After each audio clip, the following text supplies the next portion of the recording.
All right, what's up? Welcome, everybody, all of you Bays Chad nerds out there in the chat. We couldn't resist hopping on an immediate emergency live stream with my good buddy Cleave to Antiquity because the news is just off the hook, off the chain, madcap insanity. And lo and behold, I didn't expect it. Today's top stories are all Pope Leo, Islam, and all the above. So, a lot to get into. Cleave, of course, as you guys know, does the Cleave to Antiquity channel. And he also does a pretty weekly, consistent show about insanity in the Roman Catholic world, just because it gets crazier and crazier. Cleave, what's up, dog? Hey man, thanks for having me on the show. Yeah, dude, ever since I've been doing the Roman Catholic news segment, it gets worse and worse every week. When I'll report on it, I'm like, there's no way next week's gonna top this. And it does every single time. It's just insane, man.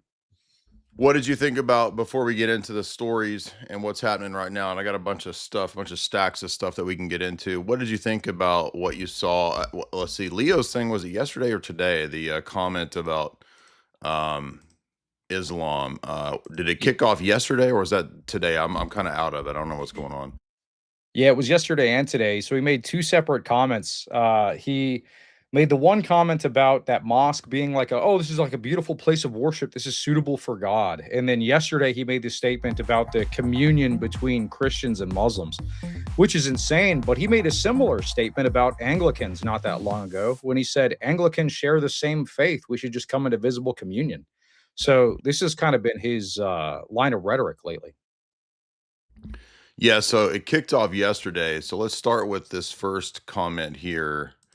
And let's see, Cleve, you may not be able to see this, but I'll read and describe it to you since my setup is a little odd. Basically, we had before we get to this post from you, let's start with Leo's original post, and I'll read it. It says,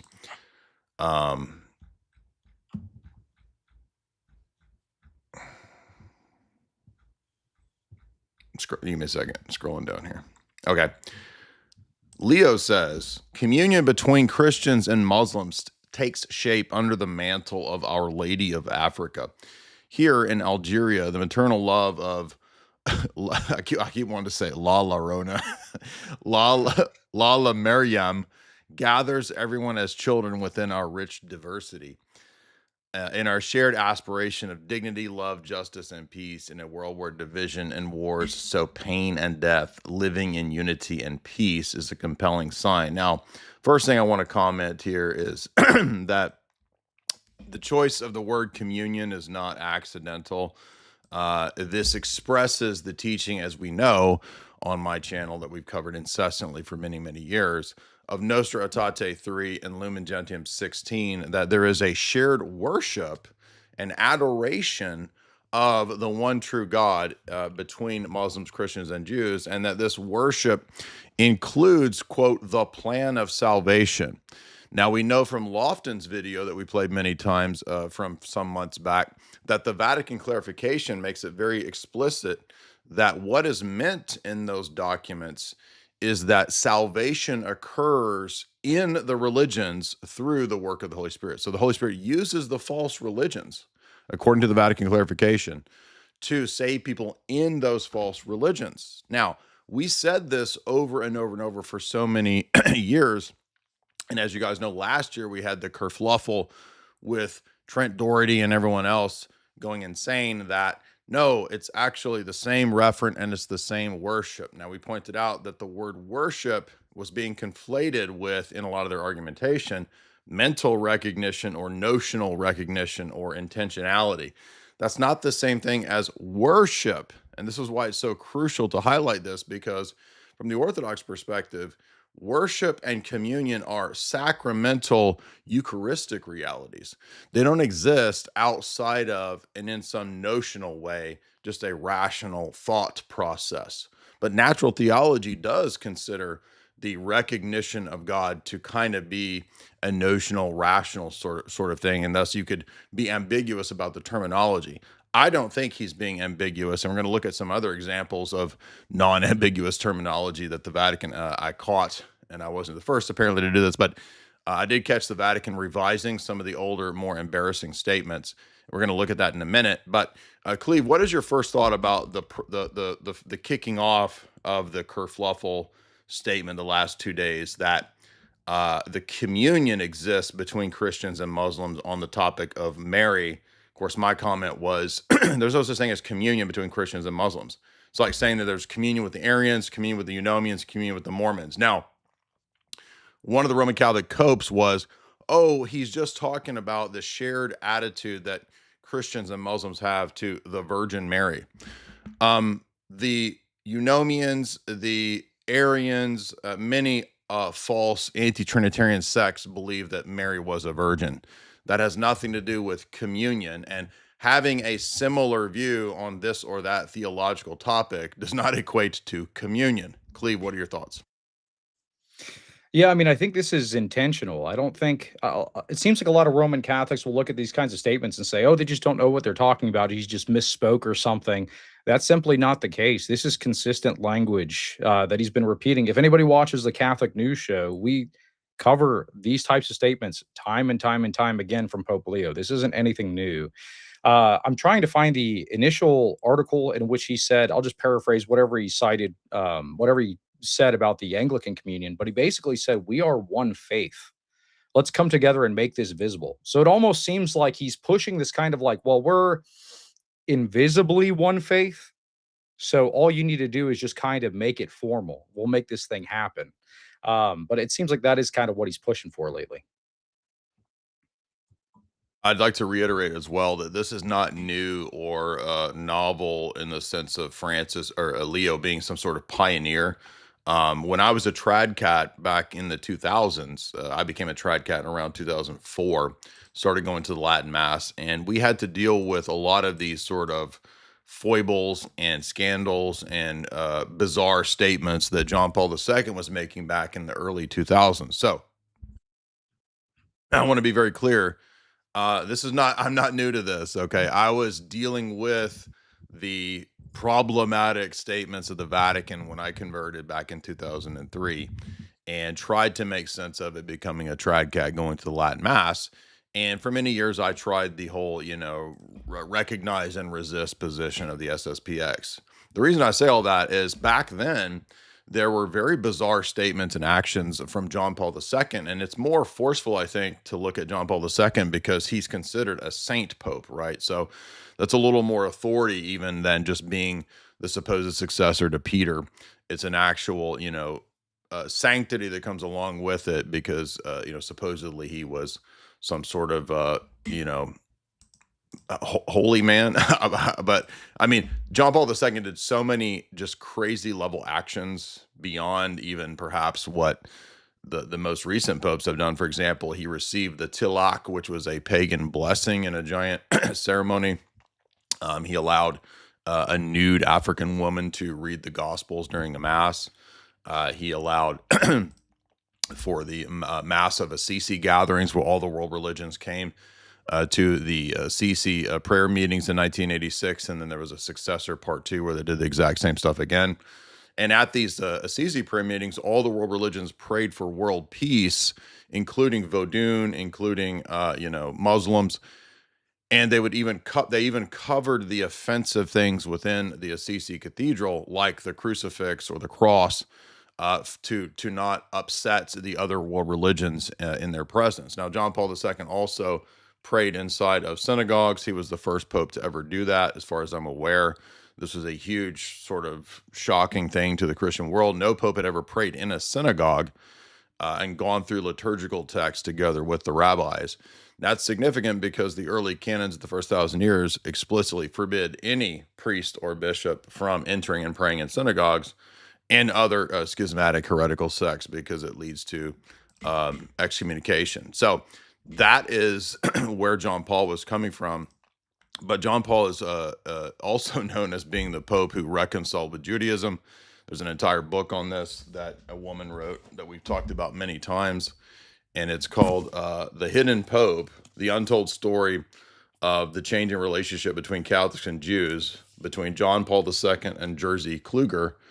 And this is all about John Paul II's Judaized positions, We're not gonna talk about all that tonight. I'm just giving an example and telling you guys that this is not some new thing with Leo. Now, let's look at one example, and then I'm gonna go to Cleave because I'm rambling a lot. But this is the thing that I noticed, and to be fair, someone else did apparently notice it as well. But I am just going to take credit for it because I didn't know someone else noticed it. So shut up, Cleave. Quit trying to steal my thunder, dude. So this one is important because I remember as a trad cat, we would refer to this a lot in the 2000s. We would say, there's no way that you can make sense of John Paul II saying John the Baptist protect Islam, right? We cited this a lot.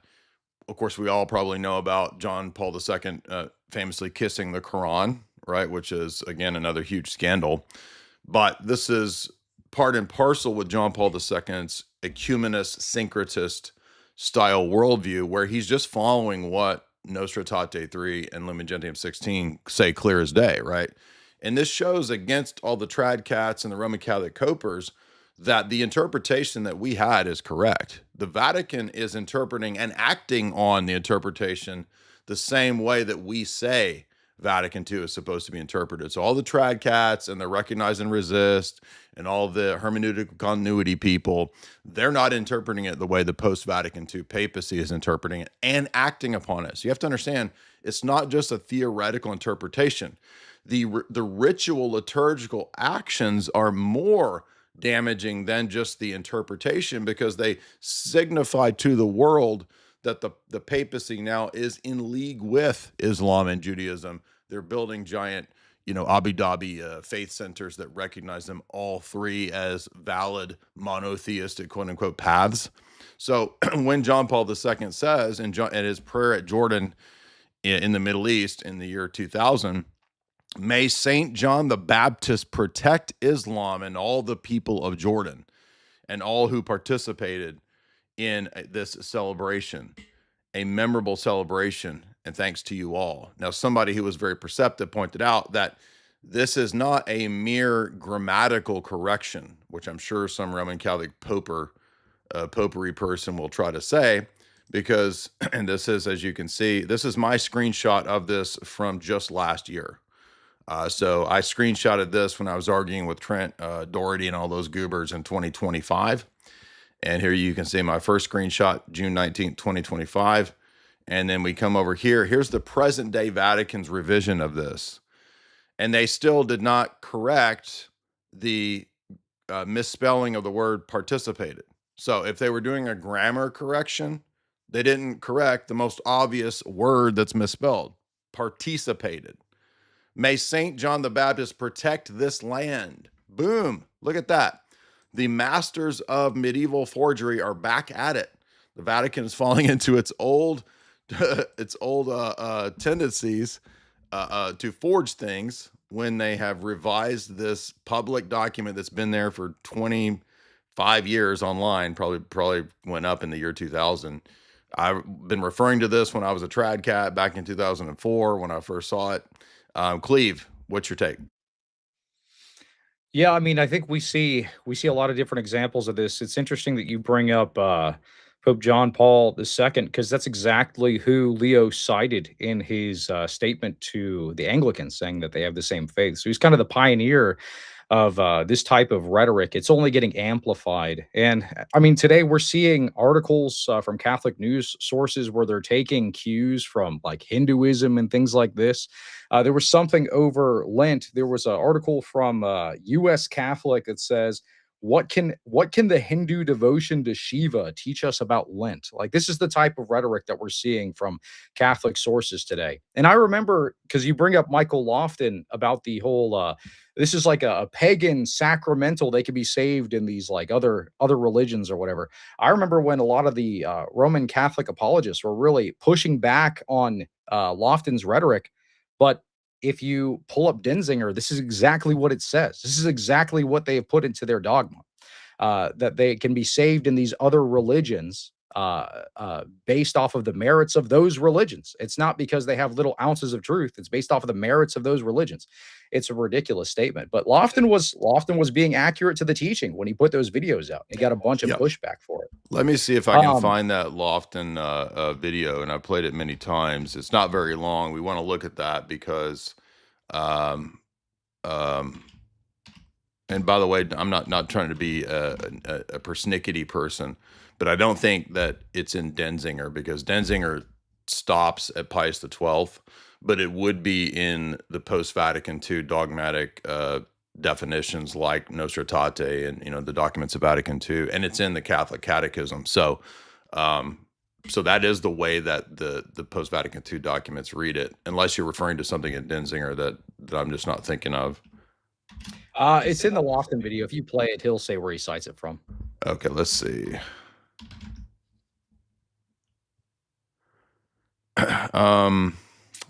Dang it, what did he title that video? Because Here, while you pull that up, let me talk about the Anglican sure, go ahead. statement. Because I actually have that pulled up here. So this is the statement. I found it, but go ahead.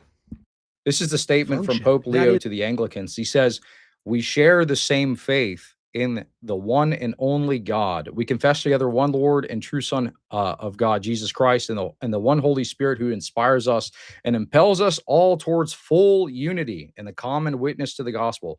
Truly, what unites us is so much greater than what divides us. In a world that is divided, torn apart by many conflicts, one universal Christian community can be a sign of peace and an instrument of reconciliation, playing a decisive role in the global commitment to peace." St. John Paul II reminded us, in particular, of the witness of the many Christian martyrs from all churches and ecclesial communities. Their memory unites us and spurs us on to be the witness and peacemakers in this world. Later in this document, he says, basically, we should come into a visible communion. And what's interesting is this was right before, I think, the announcement of the Archbishop of Canterbury, that woman, and he actually writes her a letter of congratulation. I don't know if you saw that. Probably it was like, "Hey, congrats, you got the job." No, but this reminds me of back in the a while back, the Tradcats, we used to call attention to the same issue that Paul VI says that there are Anglican martyrs. And yeah, so Paul VI honored the Catholic and the Anglican martyrs in his 1969 visit to Uganda and recognized their, quote, shared sacrifice. Now, the problem is that in Denzinger and Cantate Domino, it specifies that even if you die as a martyr outside of communion with the Roman bishop, it doesn't get you anywhere. And yet here we have Paul VI explicitly referring to the Anglican martyrs who died alongside the Roman Catholic martyrs. So just to back up Cleave's point, this is not some one-off. This is something that's been happening since the Vatican II revolution in the church. And I remember this is one of the strongest things that people were talking about, how it's not just a denial of the theology. It's, again, basically erasing the whole idea of what communion is. And this is why the Orientals were so mad at me when I was saying that we can't recognize the Coptic martyrs as Orthodox Christian martyrs. It's like, yeah, they may have been in God's eyes right with God. That's up to God to judge. But we can't liturgically recognize them. And that's exactly what you have Paul VI doing here, is liturgical recognition. By the way, Cleave, it's important to point out, as many people are pointing out in the comments, that isn't it interesting that Leo said all of this right when there's massive amounts of Christian persecution by Muslims in Nigeria and Uganda, or Nigeria and Sudan? Yeah. Well, I mean, this is something that if you look at the most recent kind of wave of Roman Catholic news talking about the migrant crisis, they're contributing to it. They're one of the main contributors through previously through USAID. Now they've recently kind of helped to push this new wave of undocumented migrants becoming documented in Spain. I don't know if you saw this. 2024, the Spanish bishops of the Roman Catholic Church were pushing for 500,000 undocumented migrants in Spain to be recognized as citizens. And then what do we have? I think it was as recently as today or yesterday, there's confirmation that they're going to go ahead and push that through in the government. So they're lobbying Yes, for this stuff in multiple exactly. different I'm countries. glad you mentioned that because I had that saved in my my bookmarks to talk about. Guys, I also want to remind you guys to support the stream through super chats. Super chats are done through Streamlabs. We are live on all of the platforms, including Grumble and X. So glad to be able to stream to you guys now through Restream on all of those. Makes it a lot better and easier than trying to upload to every site afterwards. So there's the chat there. If you have your questions or comments, disagreements, we welcome any of those. And here I want to read in contrast too. Now note the statement of Paul VI is that he honors them in terms of a liturgical canonization of martyrs that are Anglican. In the 1969 speech, Paul VI said, "Pay homage to the sons of whom it is most proud, those who together with our Catholic martyrs gave their lives in a witness to the gospel." Now, let's look at what the Council of Florence says in its famous decree of Cantate Domino. It says, "The Roman Catholic Church firmly believes, professes, and proclaims that those within the Catholic Church, not only pagans, excuse me, those not living within, not only pagans, but also Jews, heretics, and schismatics cannot become participants in eternal life, but they will depart into everlasting fire, which was prepared for the devil and his angels, unless before the end of their lives they have been added to the flock, and that the unity of the ecclesial body is so strong that only those remaining in it are the sacraments of the church of any benefit for salvation, and do fastings, almsgiving, and other functions of piety and exercise of Christian service. And that no one, whatever almsgiving he has practiced, even if he shed his blood for the name of Christ, can be saved unless he remains in the bosom and unity of the Catholic Church." So, according to Cantate Domino, even if you're a martyr outside of communion with the Roman See, it avails you nothing. And yet Paul VI not only was saying in 1969 that there are Anglican martyrs, as Cleave is now pointing out, they're saying, oh, we have the exact same faith. All right. Leo is consistently teaching what Paul VI said, because this is the post-Vatican II Nostra Aetate decree on ecumenism and decree on world religions, Lumen Gentium, etc. This is their profession of the new faith. Now, let's hear Lofton explicate this correctly from Vatican clarifications. Do Muslims and Christians worship the same God debate that's been going on lately? Most people are pointing to the famous line from Vatican II's document Lumen Gentium, paragraph 16, which says, "The Muslims, along with us, adore the one and merciful God." But somehow almost nobody is talking about the sentence right before it, which says this: "But the plan of salvation also includes those who acknowledge the Creator. In the first place amongst these, there are the Muslims." Now that's a huge deal. As I've pointed out many times before, this is not an isolated statement. Multiple Vatican documents make it very clear that non-Christians, and therefore also Muslims, can be saved by the Holy Spirit working through their own religions if they're sincerely seeking the goodness found in them, and a few other conditions. But the idea is that the Holy Spirit is working through the goodness in these other religions, not like he does with the sacraments, but by a person's faithfulness to the good found in their own religion. The Holy Spirit. Yeah, it's so amazing, to see this, because, I feel sorry for all those martyrs, because you didn't even have to be martyred, right? Like, you didn't have to be a missionary to be martyred, because God's already through the Holy Spirit working in all the false religions and all these antichrist sects. So really, unfortunately, all these people shed their blood for nothing, because, the false religions, I mean, is the Holy Spirit restrained? No, he's God, right? So there's nothing in a false religion that restrains him from doing the same work, if you go with this line of reasoning, right? If he can save a person in Islam, which is an antichrist religion according to 1 John 2, then he can save anybody in atheism. He could save anybody in Satanism, right? Mm-hmm. Well, that's exactly what Trent Doherty said in many of those debates. He had one with you and one with me, in which he said even atheists worship the same God somehow. I don't even know how that works. Hindus worship the same God. Who else did he say? He said a whole bunch of groups, Muslims, basically everybody. Like, it was almost impossible. I asked him what the line of delineation was. He said there was none. But this Exactly. does seem to be consistent with what they're pushing today. In fact, you saw who's that one Catholic gentleman? Let me see if I can pull that up. I just sent it to you in DMs, but there was a Catholic gentleman that came out that was acknowledging something a lot of Roman Catholics don't know about, and this is that there are Syro-Malabar Uniate groups in Roman Catholicism that actually venerate Nestorius as a saint, and that's the exact terminology that they use in this clip. No, And they, we've been David has been calling attention to that, David Erhan, for many years. So this is why you have people like Voice of Reason and all his circles are saying, "Oh, we don't know that the Council of Ephesus made an error because Nestorius was not a heretic." yeah, well, I mean, it's like, okay, so you're basically just spitting on the history of your church. These councils weren't necessary. We got things wrong.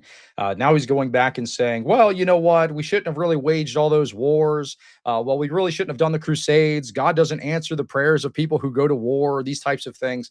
So it does seem like it's a historical revisionism that they're really pushing hard. And we can see this in real time with the documents that they're changing. They're updating in real time, like you pointed out just a second ago, Jay. Now, some guy is claiming that both documents are still available at the Vatican, which is odd to me because, okay, so maybe they had two separate translations of the same document. Well, regardless, even that doesn't matter because it's still heretical to say from the get-go that Islam, that John the Baptist protect Islam. And even if we were to grant that, oh, well, perhaps this was all just a mistranslation, John Paul II is the most rabid ecumenist of any of these people. In fact, he went further than Francis or any of them with the Assisi event and praying in the synagogues. And John Paul II himself said on many occasions that Islam, Christianity, and Judaism share the same faith. In fact, there are entire sermons from his Jordan journey that he did. And the sermons say all the same things that Nostra Aetate and Lumen Gentium 16 say. So even if you were to somehow, which I don't grant, but even if you were to somehow get rid of the John the Baptist protect Islam quote, it would just be one amongst a sea of equally disastrous quotes and actions too, by the way. Now, remember, we have to highlight that the actions, according to Roman Catholic moral theology, whether it's Alphonsus Liguori or whether it's Thomas Aquinas, the actions demonstrate the interior disposition and faith. So Roman Catholics love to say, oh, the actions don't matter, right? Because they're not infallible. And they'll say, we don't believe the popes are impeccable. They can sin.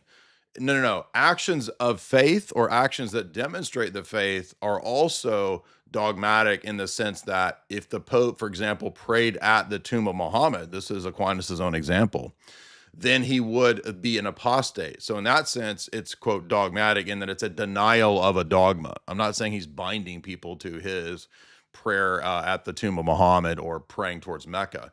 It's a demonstration in Roman Catholic moral theology of the inner disposition of faith. In other words, a denial of it. That's Catholic moral theology. If you, in an exterior public way, deny or reject the Roman Catholic faith, and that can be done through those types of actions, then you are now an apostate. That's their moral theology and their canon law. Now, let's note that in Vatican II, at the Vatican website, it explicitly says, to back up Cleave's point about what Trent Doherty was arguing, it says Hindus seek freedom from their condition, the human condition, through profound meditation and ascetical practices and or a flight to God with love and trust. Now, is that God lowercase or is it uppercase? It's uppercase. Right. So in Hinduism, so there is no, as Cleave said, barrier.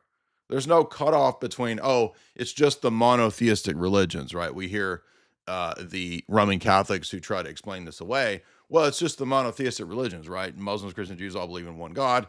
So therefore, it's the same God, which is the quantifier shift fallacy, by the way. But no, it's not just that, because it says even the Hindus, who are absolutely insane demonic polytheists, have a flight to capital G God, right? Yeah. Well, this is why they want to get advice from them on the Lenten practices. They want to get advice from the Hindus on, oh, how can we do Lent better? Well, maybe you should get advice from the Orthodox on that. I don't know, maybe before you start asking the Hindus. What demon is going to tell me through Hinduism the right way to do Lent, right? Yeah, exactly. It's insane. Well, I mean, Ramadan too, right? Maybe we should ask the imams how How can we learn from Ramadan how to fast better in Lent? Yeah, well, didn't Leo just recently put out a nice Ramadan statement saying that this was that he kind of said the same thing. He kind of said, "Oh yeah, we can learn from Ramadan, our Lent practices." Probably. Let's see. Did we get to Lofton showing the? Let's see. The rest of Lofton says here. Let's see. It's working there and can save them through that. So they might not even know that they're a Christian, but somehow they're mystically united to the church, outside which there is no salvation. So the Holy Spirit is uniting people through Islam to the mystical body of Christ, and they don't even know that they're Christians yet. Now, what's funny about this is that in Denzinger, there's at least, I think, 2 or 3 places, one, a couple places from the Holy Office due to questions, and another place that refers to it's one of the popes. So there's about 3 places in Denzinger where it says, what is the bare minimum knowledge that a person has to have to be, quote, saved? And you have to have a profession of the Trinity and the Incarnation. So Lofton, ironically, and he doesn't know this, doesn't even believe what his previous popes and Holy Office have already said about the absolute minimum requirement. So if you did want to make this kind of argument, you would have to say that the Holy Spirit in some way reveals to the people in these religions the Trinity and the Incarnation, and thus perhaps in that way they're saved by baptism of desire. But he doesn't address any of that. But again, all of this is hair splitting in terms of Lofton's perspective to make the system work, when the Vatican is not doing this because of theological precision. They're doing it for a demonic one world religion type of agenda. So I think it's important to point out that it's not just about all the theology nerd stuff. That's not what's motivating the post-Vatican II papacy. It's a lot of geopolitical stuff. Any comments on that? One official Yeah, I mean, certainly. There were a number of Roman Catholic speakers. I could send you a I think it wasn't at Catholics for Catholics, but a similar event where they came out. They were basically tying the Roman Catholic Church, not just Catholic charities, to actually bringing in a lot of these migrants into these nations and things like this. This has been exposed time and time again. But it's Catholic charities made a lot of money bringing migrants in. Who else did? They said some of the bishops directly made money doing this.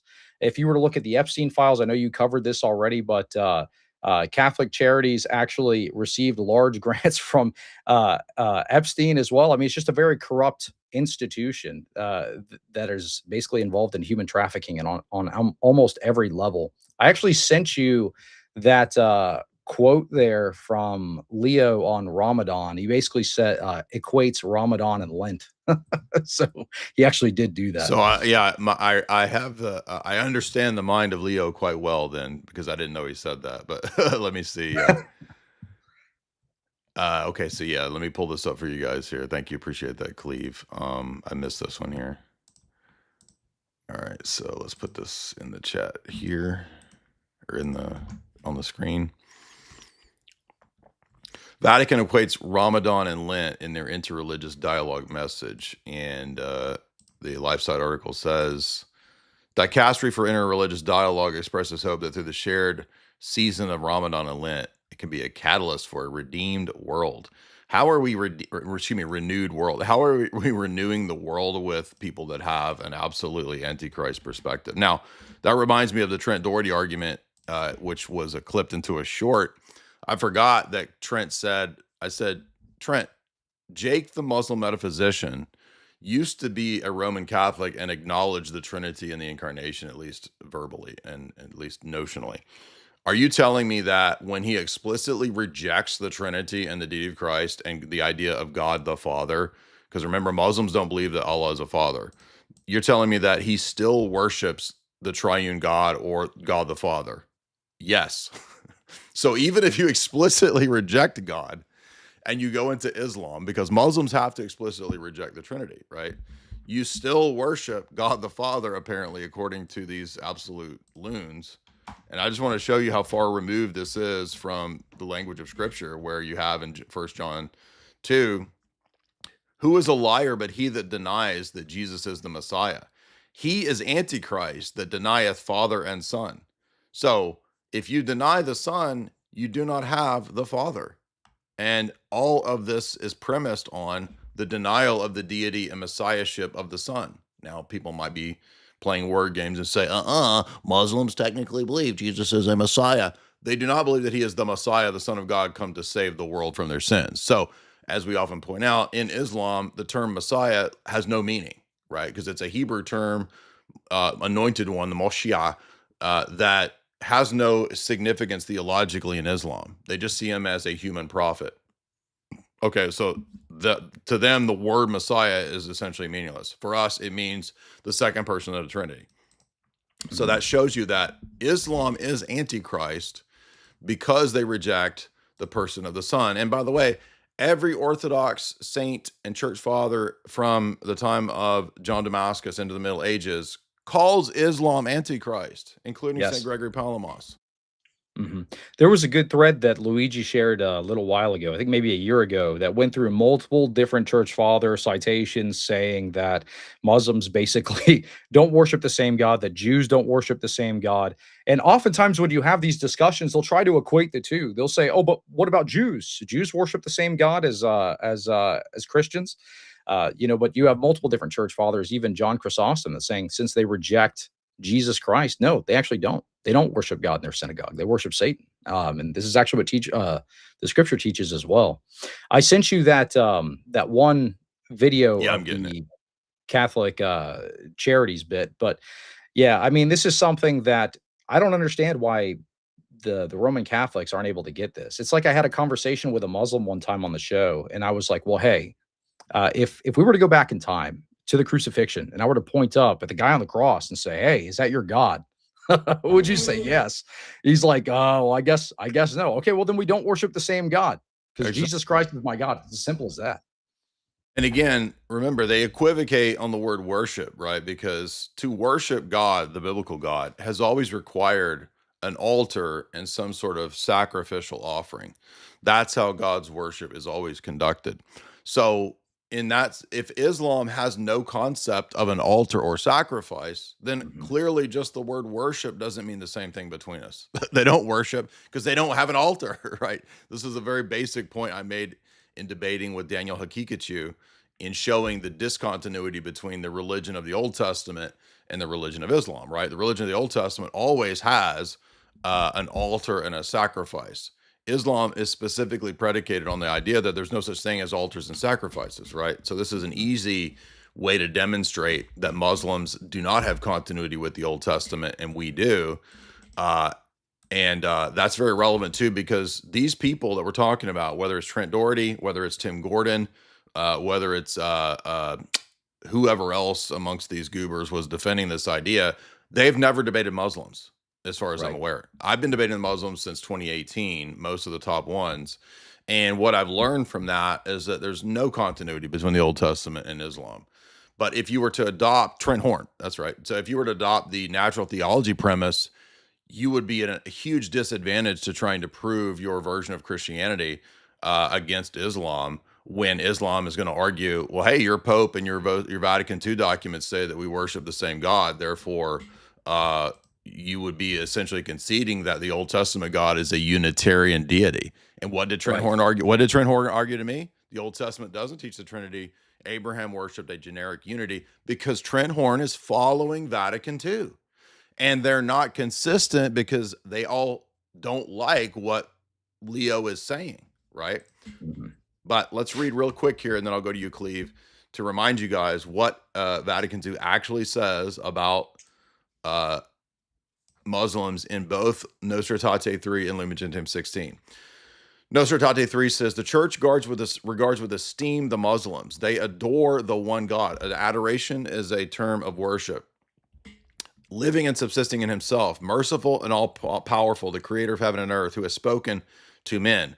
They take pains to submit wholeheartedly to his inscrutable decrees, just like Abraham, whom the faith of Islam takes the pleasure in linking itself submitted to God. They do not acknowledge Jesus as God, but they revere him as a prophet and Mary as the virgin, and they call at times upon her with devotion. I don't know any Muslims that call upon her, unless they're referring to perhaps Shia Islam. They value the moral life, and they worship God through prayer, almsgiving, and fasting. Okay, you can't worship God in a false religion that rejects the Son and is Antichrist and does not have the notion of an altar. So you'll notice how confused and heretical, obviously, Nostra Aetate 3 is. Now let's read what Lumen Gentium says, because it's very similar. It says, those who have not yet received the gospel are related to, in various ways, the people of God. And first we have those to whom the promise was given. This is the Jews. Those statements are problematic enough, by the way, versus the pre-Vatican II statements about the Jews. But let's skip down, because we're not talking about that today. I'm not covering for the Jews, but we're talking about Islam. The plan of salvation includes those who acknowledge the Creator. Now, remember, think how silly this is. The argument here is that Muslims worship the same God of the Old Testament that Jews and Christians do. Jews and Christians, and I'm not saying that Jews themselves also worship the same God as us. They don't. However, if you wanted to make this line of argumentation, you would have to admit, well, wait a minute. Jews believe that God of the Old Testament is Father. Christians believe that the God of the Old Testament is Father. We're on this line of argument. But Muslims specifically say Allah is no Father. Well, that right there would tell you, no, they don't actually acknowledge the Creator. So it's not the same Creator that we're acknowledging, because they're denying fundamental essential attributes such as his fatherhood. In the first place amongst these are the Muslims, who profess to hold the faith of Abraham, and along with us, they adore the one merciful God, who on the last day will judge mankind. No, we believe that on the last day it's the Lord Jesus Christ that judges mankind. Muslims, by the way, admit that Jesus will judge mankind, but they admit as well that it's only Allah that judges mankind. So this is a classic contradiction that people point out in Islam, because Islam says that only Allah can judge ultimately, but then they also admit that Jesus will judge mankind on the last day. So it's a contradiction within the religion. And notice, the Vatican II documents don't even point that out. They act like it means that we have some common religious heritage, which is false. Go ahead, Cleave. Mhm. Well, this is, I mean, this whole thing is indefensible. I mean, we saw this, what, like a year or two ago when they were doing all the Vatican II debates. I even got Sam Shimon with a pretty good line of reasoning. I sent this to your DMs just a second ago. But basically, the argument goes like this. You get them to define some kind of line of delineation, which Trent Doherty refused to do, but most of them will give you some sort of line of delineation. Sam said something along the lines of, well, if it's the God of Abraham, the creator of the universe, so on and so forth, well, then he would be the same God. I said, okay, well, let's say I grant all of that. I say that's, I believe in the God of Abraham, creator of the universe, so on and so forth, whatever. But my iteration of God is like a pink elephant with a unicorn horn. Would this be the same God? Almost every time they say yes. It's a ridiculous line of reasoning, but if they're being consistent with their own theology, this is the point. I mean, they get driven to absurdity. Eric from Catholic Christian said yes to this.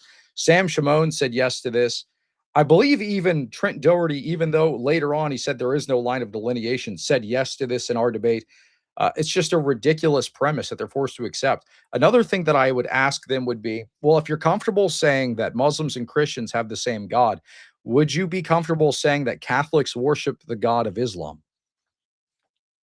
Yeah. Now notice the dishonesty of this guy in the chat, saying, "Oh, we just caught Dyer covering up for the Jews," and he's not joking. He's being serious. Number one, I already said multiple times in this discussion that the papacy is a Judaized institution that violated the early canonical prescriptions of the church for the first 1,000 years by praying in the synagogues. Here's John Paul II praying in the synagogues. Now, if you're a Roman Catholic or a trad cat, you don't see the absurdity of this, accusing me of covering up for Jews and being a Judaizer when your Vatican is praying in the synagogues.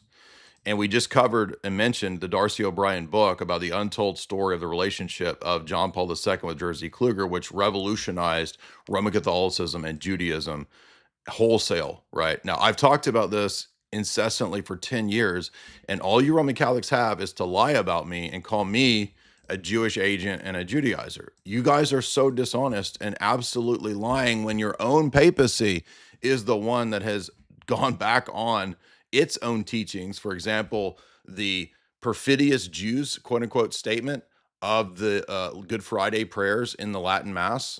Your papacy removed those because it changed its teachings on Judaism. So get out of here with this ridiculous hypocrisy. And by the way, you guys act like it's the fault all of Jews that there's massive immigration when Catholic Charities is 80 to 90% responsible for the immigration, and the Jewish charity Hayas is responsible for a minor percentage. Now, I don't have to defend myself on Judaism because I've critiqued it and debated Jews incessantly for the last several years. Many public debates with Messianic Jews, Judaizers, and Jews on my channel. You can find all those. We've done videos on the Talmud. We've done videos on Kabbalah, critiquing it. We've done videos. I've done 40 podcasts in the last year against the war in Israel. The war in Iran. So you guys are just absolutely dishonest, and you just go by what some rando tradcat says on YouTube. And Fuentes said this a while back that I'd protect Jews or whatever. Well, what did Fuentes say the other day? Well, this is what I've tried to convey to him for 10 years. Remember our debate 10 years ago? It was about the Vatican and the contradictions in Vatican II and whatnot. And he wanted to defend the papacy and the keys. And my argument was, well, none of that really matters if the Vatican dogmatically contradicts, right? And all you have to do is show one contradiction and the system falls apart because it's a systemic level argument. So let's listen to what Fuentes admitted here. Agree with that. Yeah, I find it to be a bit problematic. Ever since they were... The question was, Nick, what is your take on Nostra Aetate? What is your take on Nostra Aetate? I am a Catholic, but I do not agree with that.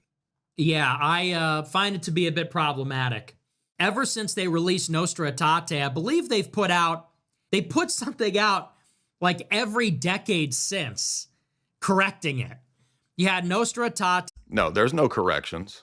What is he even talking about?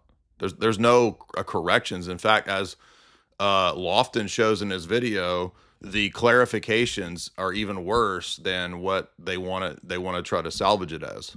Cleave, do you want to say anything?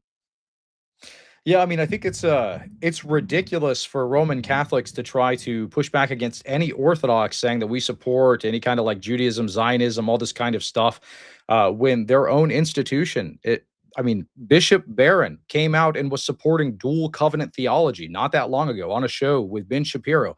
They're kicking off from the Religious Liberty Commission, like Carrie Prajian. They're kicking her off for opposing Christian Zionism. And what do the bishops do? Bishop Barron came out and said, well, we can't be anti-Semitic. We can't be, anti-Zionist as Roman Catholics, so on and so forth. There's repeated statements like this time and time again. He even came out and said to Ben Shapiro that Jesus Christ was the privileged path to heaven, that he didn't even need to become a Christian. So they're pushing dual covenant theology. I mean, Nostra Aetate was a huge train wreck document for their church. It's indefensible. It was written by a Jewish author that was basically subversive. He came into the church, immediately resigned once the document was formalized and sent out. There's no defending the Roman Catholic system. It's completely Judaized. Yeah, it's Bloom, and I will pull that up as well because it's a good point to remember. And by the way, again, people have to realize it's not just Nostra Aetate 3, it's also the dogmatic constitution Lumen Gentium. And I point that out because people will try to say, oh, I don't have to follow Nostra Aetate, I disagree with it. You don't have that liberty in Roman Catholicism. In fact, as your canon law says, you have to follow even the ordinary teaching with docility, even if you disagree with it. So even the thing that's not infallible in your system, you have to follow. Vatican I is very clear that universal, ordinary, magisterium, and extraordinary are infallible, right? But your canon law says that even the ordinary fallible teaching has to be submitted to with docility. So you guys are totally dishonest when you act like, well, I don't have to follow Vatican II. It's not just Vatican II. It's also your canon law, and it's also not just Nostra Aetate.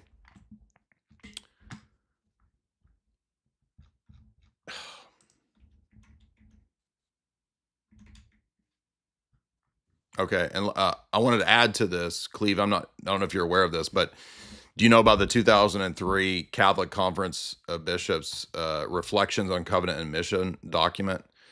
This document also clarified for the U.S. all the bishops in America what was meant at Vatican II in regard to Nostra Aetate and the relationship to the Jews. It specifically says, do not convert the Jews. It says it right here, Christians and Jews, and it says practical conclusions lead us to the idea that there's a joint agenda that Christians and Jews have. It should be obvious that any mission of Christians to the Jews is in conflict with the covenant itself, right? Yep. There is no need for this sort of attempt to convert them, and it says you're messing with their personal direct covenant with God if you try to convert the Jews. Now, this was a huge kerfluffle when I was a trad cat, because I was a trad cat right after this came out, right? This came out in 2003.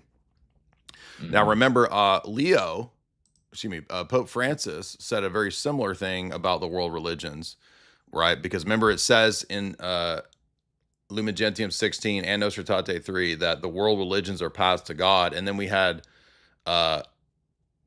Francis say, do you remember what Francis said? All the religions are paths to God. Remember that famous kerfluffle? Yeah, absolutely. Well, by the way, Greg, I said Bloom, I apologize. It's Gregory Baum is the Catholic priest who is a Jewish convert who was a Skittles man, and he was the main commentator and consultant, or periti as they're called, on Nostra Aetate. And once Nostra Aetate was complete and put into Vatican II, he retired and left the priesthood. His mission was complete. Mm-hmm. Well, the kind of cope response from Roman Catholics would be like, well, none of this actually impacts us at a parish level, so on and so forth. But look at that video that Ish of Arabia, the Roman Catholic gentleman that's on Instagram and YouTube and all these other places, he put out a video saying that there was a whole bunch of drama with him. He was trying to marry his wife in the Roman Catholic Church. And the bishop said, oh, well, are you sure you want to marry this guy? He's evangelizing Muslims. He shouldn't be doing this. And he cites Nostra Aetate as a reason why he shouldn't be evangelizing Muslims. So you have bishops in real life, it's not just some kind of concept. Right. I mean, how silly are you guys? Like, we got Roman Catholics in the chat saying, oh, I don't have to follow Lumen Gentium. I don't have to follow Nostra Aetate. What is the title of the document right here? Can you guys read? Dogmatic Constitution on the Church. Dogmatic Constitution on the Church. Now, when Paul VI confirmed this, he confirmed this document for all of the church universally from the chair of Peter, and it does deal with faith and morals. So whether you think it's extraordinary or ordinary universal magisterium doesn't matter, because Vatican I says very clearly that the papal teaching, whether it's extraordinary magisterium or whether it is ordinary magisterium and that's universal, it's protected by the Petrine charism. Now, even if you wanted to argue that I don't have to follow it, by the way, people are in the chat are acting like these are one-offs. Here is Francis praying in the mosque towards Mecca, the Blue Mosque. And here is supposed trad cat Benedict praying in the Blue Mosque towards Mecca. This is not a one-off. And John Paul II pioneered all this by praying in the synagogues. So give me a break with all this nonsense that it's not infallible. I don't have to follow it. Do you understand? Praying in the mosque towards Mecca in your moral theology is an action of apostasy. That's the problem. And in Roman Catholic theology, there are certain sins that automatically excommunicate you from the church. They're late sententiae ipso facto excommunications. For example, getting an abortion. If you're Roman Catholic and you get an abortion, technically you're excommunicated from the church ipso facto. Well, guess what else is under that ipso facto rule of excommunication? Apostasy. Praying in mosques towards Mecca, according to Thomas Aquinas, Alphonsus Liguori, are actions that would constitute inner apostasy. So they express externally the inner apostasy. So you guys don't even know your moral theology, your own Catholic theology. It has nothing to do with, well, popes could be sinners too. Yeah, but certain sins in your church automatically excommunicate you, you idiot. A whole, do Muslims I wonder and what they would Christians say about worship the same Pope God? Leo bowing down and worshiping Pachamama in that ritual kerfuffle that happened recently. Did you see that? That was uncovered. It was something that happened in '95 or something like that. I sent it to you in DMs, 2 articles. One was a bishop defending Leo worshiping Pachamama in that ritual, saying that, oh, well, it's fine because we can just talk to Pachamama like we talk to the saints. They're saying that the earth is actually alive and basically confirming the theology behind it, which is insane. But there's videos or there's pictures of like a slideshow of him at this eco-theology event where Pope Leo is literally doing prostrations before a Pachamama idol where they have offered food and drink offerings to Pachamama. It's insane. Yes. I did see that. And it was when he was younger, right? Yeah, this Like was, an I think, old. this was in 95. This was a ritual in Brazil. I sent you two documents on that. I also Yeah, I have got it. an image somebody sent to me in my email. They were they were in OCIA in a Roman Catholic church, and at the parish that they were in OCIA at, there was a Pachamama idol up in like a little loft area. He asked he asked a Catholic priest what that was. It was, oh, that's a Pachamama. So, it's insane. You can't make this stuff up. Well, the man. thing is, like, because of their word concept fallacy, verbal transference argument, they'll say, "Well, you see that this is this, by the way, was the argument Lofton made when that whole Pachamama stuff broke out. Was, well, doesn't it kind of look like Mary, and couldn't that be Mary?" So Pachamama is basically like just a hidden sort of vague symbol of Mary. Oh, well, okay. Yeah. Well, if human sacrifice deities can be Mary, then I guess everyone is secretly worshiping the Trinity and honoring the Virgin Mary in Satanism too. Yeah, exactly. It's ridiculous. So it basically makes idolatry impossible, doesn't it? If they're going to take this position where there's no line of delineation. Oh, How do you even that's a great point, Cleave. What is then idolatry? It would seem that there's nothing would count then as idolatry. Yeah, it's insane, man. I had people commenting when I put that one Catholic news segment out going over the Pachamama stuff, and they were saying, "Oh, well, just because he did prostrations before the Pachamama idol, that doesn't mean that he's necessarily worshiping it, right? Like we can bow down before a statue of the saints or something, and this wouldn't be worship. This could be just like veneration. You want to venerate demons? Then not only that, not only that, there's food and drink offerings there. I mean, they're literally making sacrifices to Yeah. demons. It's insane. Well, let's keep let's keep this thread here and make it even more absurd. This is the argument I made to Lofton when this came out, and the people put it in that song, Diddy back veneration. Well, look at this image on Diddy's back, right? This is Diddy's tattoo. It looks like Mary and Jesus, right? Well, turns out Diddy's tattoo is Erzuli Danto, which is one of the voodoo loas, which is like the deities, the demons that they invoke. She is the patron, by the way, of Skittles people. You can't make this up. She is the voodoo patron of Skittles people. Diddy's entire back is covered with Erzuli Danto. So on the line of reasoning of Lofton, there's nothing wrong with venerating Diddy's back. What do you think about that? Because it looks like Mary. I mean, what's the problem? Yeah. There's no difference between this and Pachamama.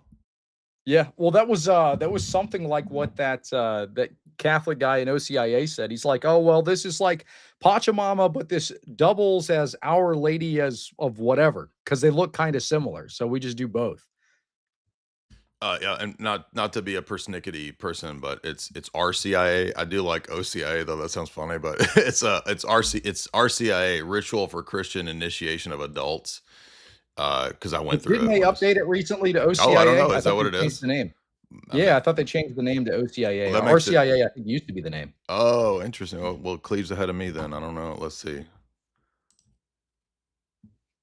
Oh, you're right. You're right. They changed it to Order of Christian Initiation. Dang. I got the Catholic news. Cleave has put me in my over here. place, dude. I'm not even up to date on this. But oh, I did want to tell you guys the canon law. Let's see. It's canon. Is it? I always get it 742, I think. And this is the one that tells you that you don't get to reject Vatican II. I don't know. You guys like I tried all this. Don't you understand? Like when I was a Roman Catholic, when I was a trad cat, I tried all these things. I thought, oh, well, maybe I don't have to accept Vatican II, and maybe I can just like.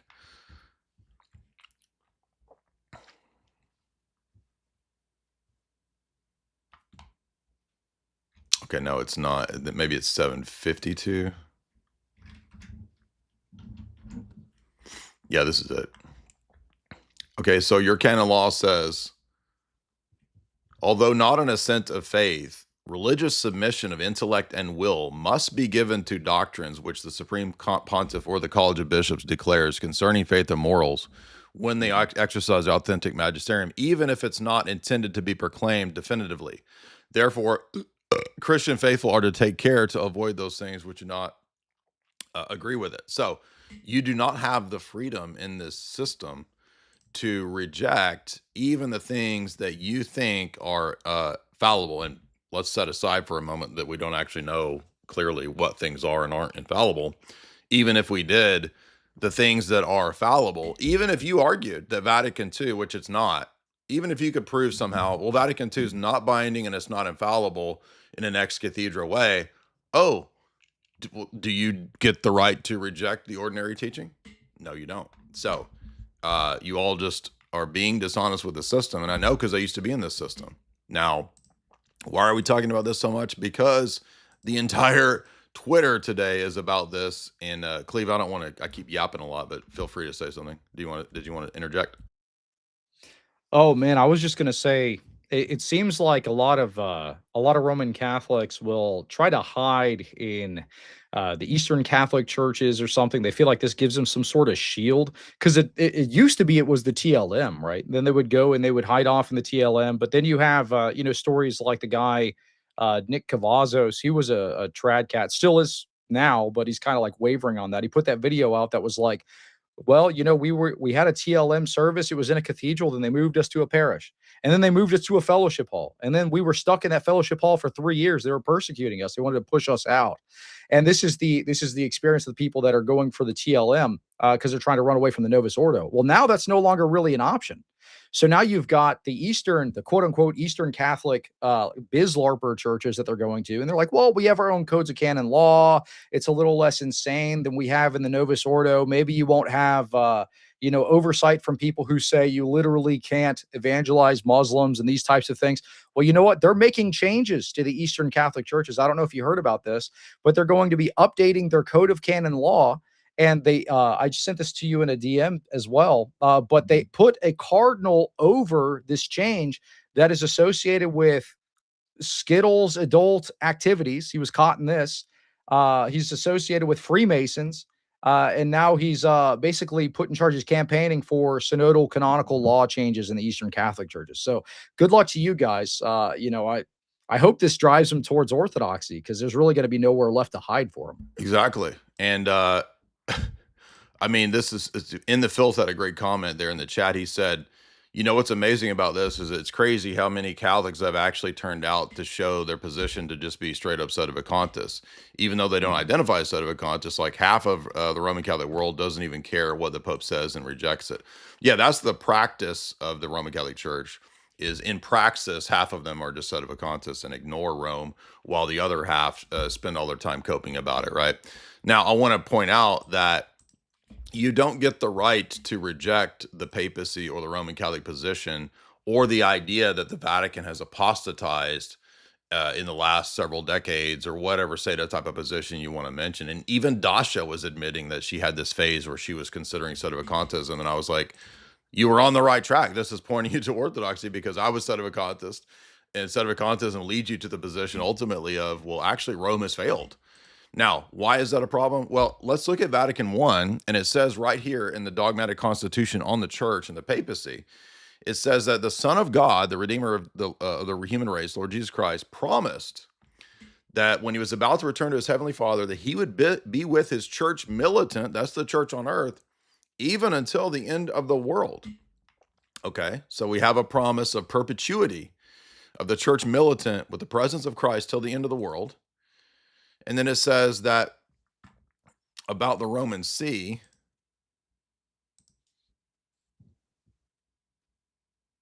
so that he will preserve the church, it says here in section 9, until the end.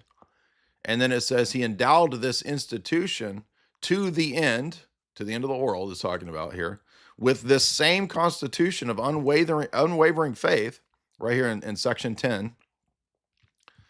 so that she might be recognized to all as the guardian and teacher of the world. So the Roman Church has this public unifying recognition principle that the whole world will be able to see until the end of the world. Okay? We following through? This is, quote, until the end of humanity, again, here in this section 4 here. And then it says that there will be apostles and governors of the church and shepherds, talking about the Roman See, until the end of time. Until the end of time. Do you see this here? This means that if you're a Roman Catholic, you can't say, well, we had a Roman bishop until the last 70 years, and then it fell away. Or we had a Roman bishop, but then the last pope will be an Antichrist, right? Like this silly St. Malachi prophecy or whatever. All of these copes are contrary to the promise of what Vatican I specifically says about the eschatological presence of the Roman See until the end of the world. Now, if you wanted to make an apostasy argument, this is something that was pointed out to me when I was a tradcat, which eventually got me to leave sedevacantism. I think it's in my buddy John Pontrello's book. Let's see if I have it here. Yeah. My buddy John Pontrello, who ended up becoming Orthodox out of sedevacantism, his great book is The Sedevacantist Delusion and How Sedevacantism Ultimately Leads to Orthodoxy. He pointed out, he said, like, if you wanted to make this argument, if you're a Roman Catholic, you would have to argue that the great apostasy perhaps affects all of the other bishops or all the bishops except Rome, right? So let's say there is a giant apostasy in the Roman Catholic world at the end of the world, and you're a Roman Catholic, it would still have to not reach or affect the Roman See. And the people that point to the Our Lady of La Salette and all these prophecies of Rome apostatizing, that's prior to Vatican I.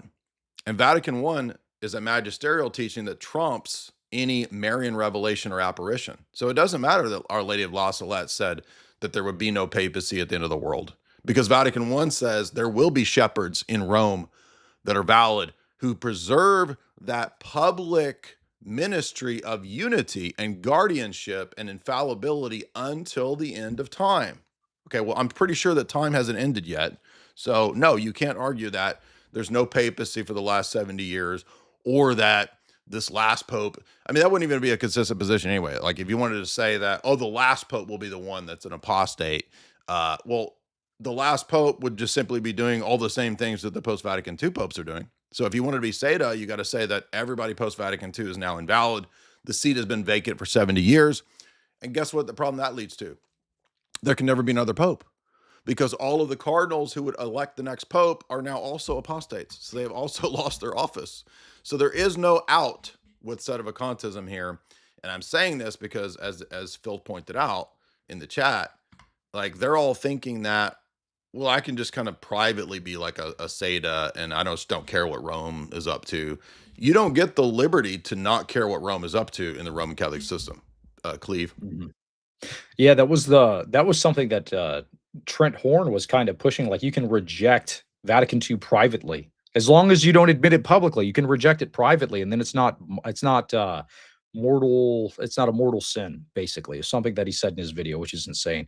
I don't know if you caught the Michael Diamond prophecy though, because you brought up the Diamond or the Malachi Martin stuff. He was saying. Saint Malachi said that Pope Francis is going to be the last anti-pope, and then a big meteor is going to crush the Vatican then, right after his death. And then what happened? Francis isn't here anymore. What happened? Where's the big meteor, dude? Yeah, well, this is another thing I like to point out about how you can easily disprove MHFM, because they have an old DVD they put out, John Paul II, Final Antichrist Revealed. Oops. Yeah. Sorry. So that means that their prophetic ministry is actually invalidated, because as Deuteronomy says, if a prophet prophesies something and it fails, you don't listen to them anymore. Now, let's point out as well, and I want to stress that you don't get to say that Vatican II is fallible either, because guess what? The papacy has reiterated multiple times that it's magisterial. Did you know that? So I have this video here that I did almost 6 years ago. And if you come over here to the chat, or excuse me, to the show description on this video, was Vatican II infallible? Are Catholics imploding? And I did this video in 2020. Underneath the video, I have 6 references to papal documents stating that you have to follow Vatican II. The first one is a couple sermons and homilies from everybody from Francis to, I think, John the 23rd, Paul the 6th. And the Paul the 6th statement is good because it shows, because Tradcasts love to say, oh, he said it's a pastoral council. Yeah, so what? Because he also says that this pastoral council is magisterial and binding. So it's, and they'll quote by saying, well, he said it defined no new dogmas. Okay. That doesn't mean it's not dogmatic. It just means that it didn't define new dogmas according to him. But here are 6 documents right here that prove that Vatican II is magisterial and is binding. And you can link them all right there. Pope Pius XI's document Casti Connubii in paragraph 104 says that you are bound by far more than the extraordinary magisterium. That's repeated in the canon law. So that shows you that even if you want to say, I don't have to follow the canon law, oh, well, you have to follow Pius XI and Casti Connubii. C. de Legis Pius XII says obedience is necessary even if you think the Pope is wrong. And it's canon 752 of canon law. And then these are the other statements from the Roman See. And don't forget Francis. This was a great one too. Francis said at Liturgical Week in 2017 that the magisterial reforms of Vatican II are binding. Go ahead, Cleave. Yeah, I mean, this is further acknowledged by the later statements of the Vatican. They put out all of these different statements about various like pagan holidays or whatever, and they affirm in these documents that they worship the same God. This was in 2025. This was for was this Deepavali Hindu celebration or whatever. They actually cite Nostra Aetate, and I'll go ahead and read this to you. The feast of Diwali is celebrated by all Hindus and is also known as Deepavali or Row of Lamps. Symbolically based on ancient mythology, it represents a victory of truth over falsehood, of light over darkness, of life over death, of good over evil. The actual celebration lasts 3 days, marking the beginning of a new year, family reconciliation, especially between brothers and sisters, and worship of God. And they use a capital G here. This year, the festival will be celebrated by many Hindus on the 20th of October. And then it gets into the dicastery's message citing Nostra Aetate. It says, Hindus and Christians building world peace through the dialogue and collaboration in the spirit of Nostra Aetate. So, I mean, how much more clarification? Yeah, exactly. They always interpret and act upon praxis, act upon Nostra Aetate and Lumen Gentium 16 the exact same way that we say. Now, keep in mind, I'm going to read you Francis's statement about Vatican II. There's still work to be done in this direction, particularly rediscovering the reasons for the decisions taking in the liturgical reform. He's talking about Vatican II by overcoming unfounded and superficial readings or partial reception. Now, remember, this is the guy who suppressed the Latin Mass. So this is not, he's not saying, oh, we got to get back to some trad, way to practice the Vatican II Novus Ordo Mass. No, he's saying that we haven't gone far enough in implementing the, quote, reforms. He says, it is not a matter of rethinking the reform by reviewing the choices, but of knowing better the underlying reasons through historical documentation, as well as internalizing the inspirational principles of observing the discipline that governs it. Talking about Vatican II. After this magisterium, after this long journey, we can affirm with certainty and with magisterial authority that the liturgical reform is irreversible. He's talking about Vatican II. So, does Francis give you any indication that Vatican II is something that you can reject, that you have freedom of choice, it's not binding? He calls it magisterial like 3 times there. So, you guys are totally out of accord with your own papacy. Now, I'm going to play real quickly Cleave's link that he sent from Liz Yor, admitting the Roman Catholic Church's role in the migrant crisis. Now, let's contrast this with all of the trad Templar LARPers. And although I don't have any personal issues with Owen Schroyer, Owen has decided that he is now moving in the direction of Tradcat. He's putting up an image of himself as a Templar. And I've offered to debate Owen on this. We can have a friendly civil debate. We don't have to be enemies or anything like that. Friendly conversation. I know he's going to have a debate with Andrew on Trump, but this idea that you're a Templar, you're a Tradcat is just absurd, given the fact that Leo just said anyone who wages war in the name of God is unjust, and God doesn't hear that, which would negate Urban II and all the Crusades. But it would also negate all the papal states' wars that they waged. And it would negate the whole idea of the Tradcats, that they're Templars fighting against Muslims when you worship the same God as the Muslims. And the Roman Catholic Church is one of the key, probably the biggest institution fostering the immigration. Catholic Church made billions off of the migrant crisis. In my opinion, and I've studied this, researched this, each diocese received federal grants. Each diocese in the United States received federal grants for moving migrant children into the United States. So it was not just Catholic Relief Services, Catholic Charities, the U.S. Conference of Catholic Bishops. It was all the dioceses. Booyah! All of them. They had invested monetary interest in keeping the migrant flow open and flooding the United States. And I used to work, when I was at DCFS, with Catholic Charities. They were our nonprofit who found foster parents for us. They know what they're supposed to be doing with these children. Catholic Charities, frankly, when I work with them, they're the best in the business.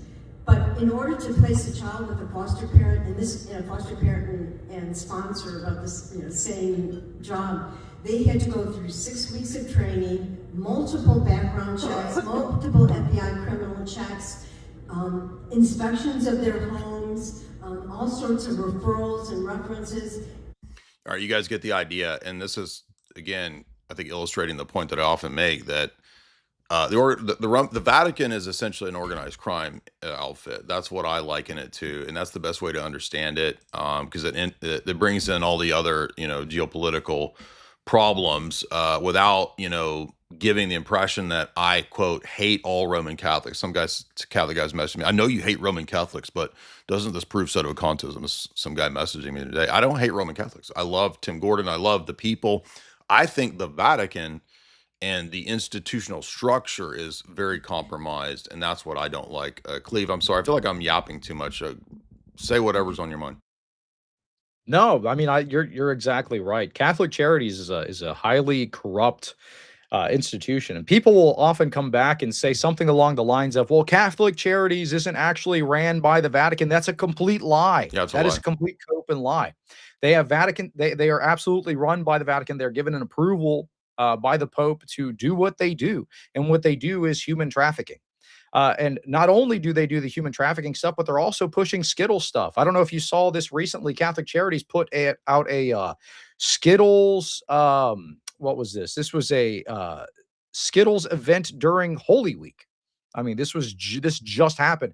They had a Skittles event of the Stations of the Cross, but for Skittles affected people or whatever the case may be.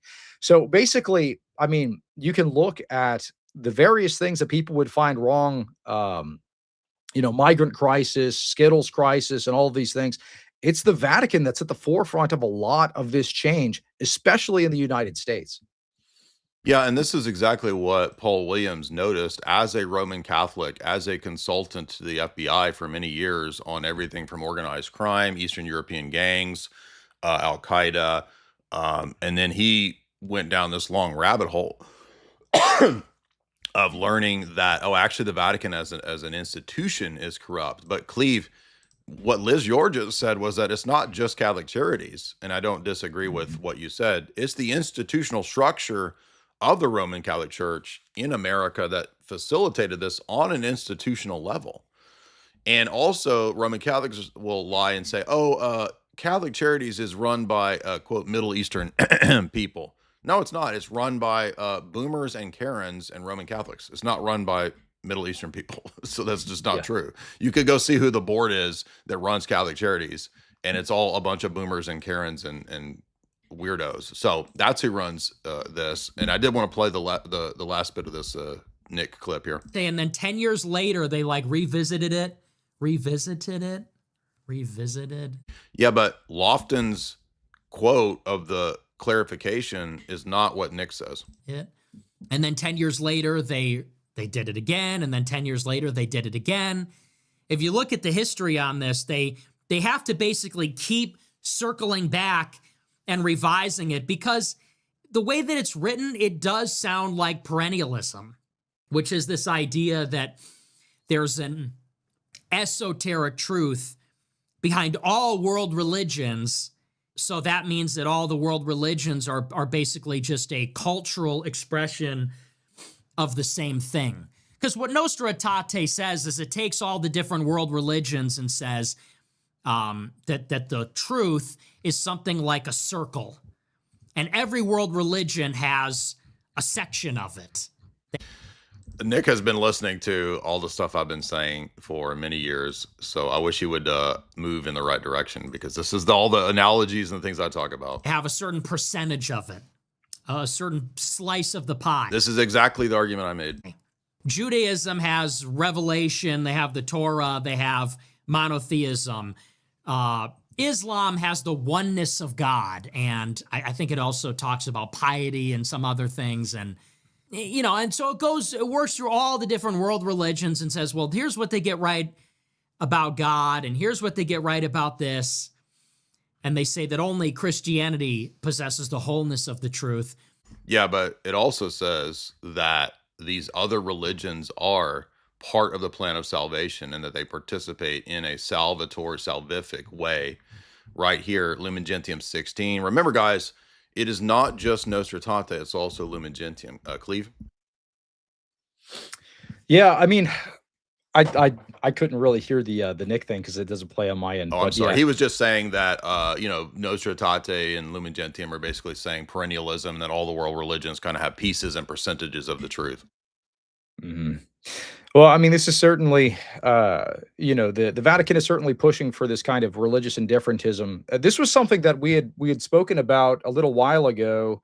I know in the Gladio talks and things like this, they have ties to Freemasonry and things like this. If you were to read the Alta Vendita, one of the goals of the Alta Vendita, which was to subvert the Catholic Church, was one, to establish a system of religious indifferentism, to disseminate liberal axioms, and to not necessarily put a Freemason on the chair of Peter, but to disseminate these ideas amongst the prelates, basically.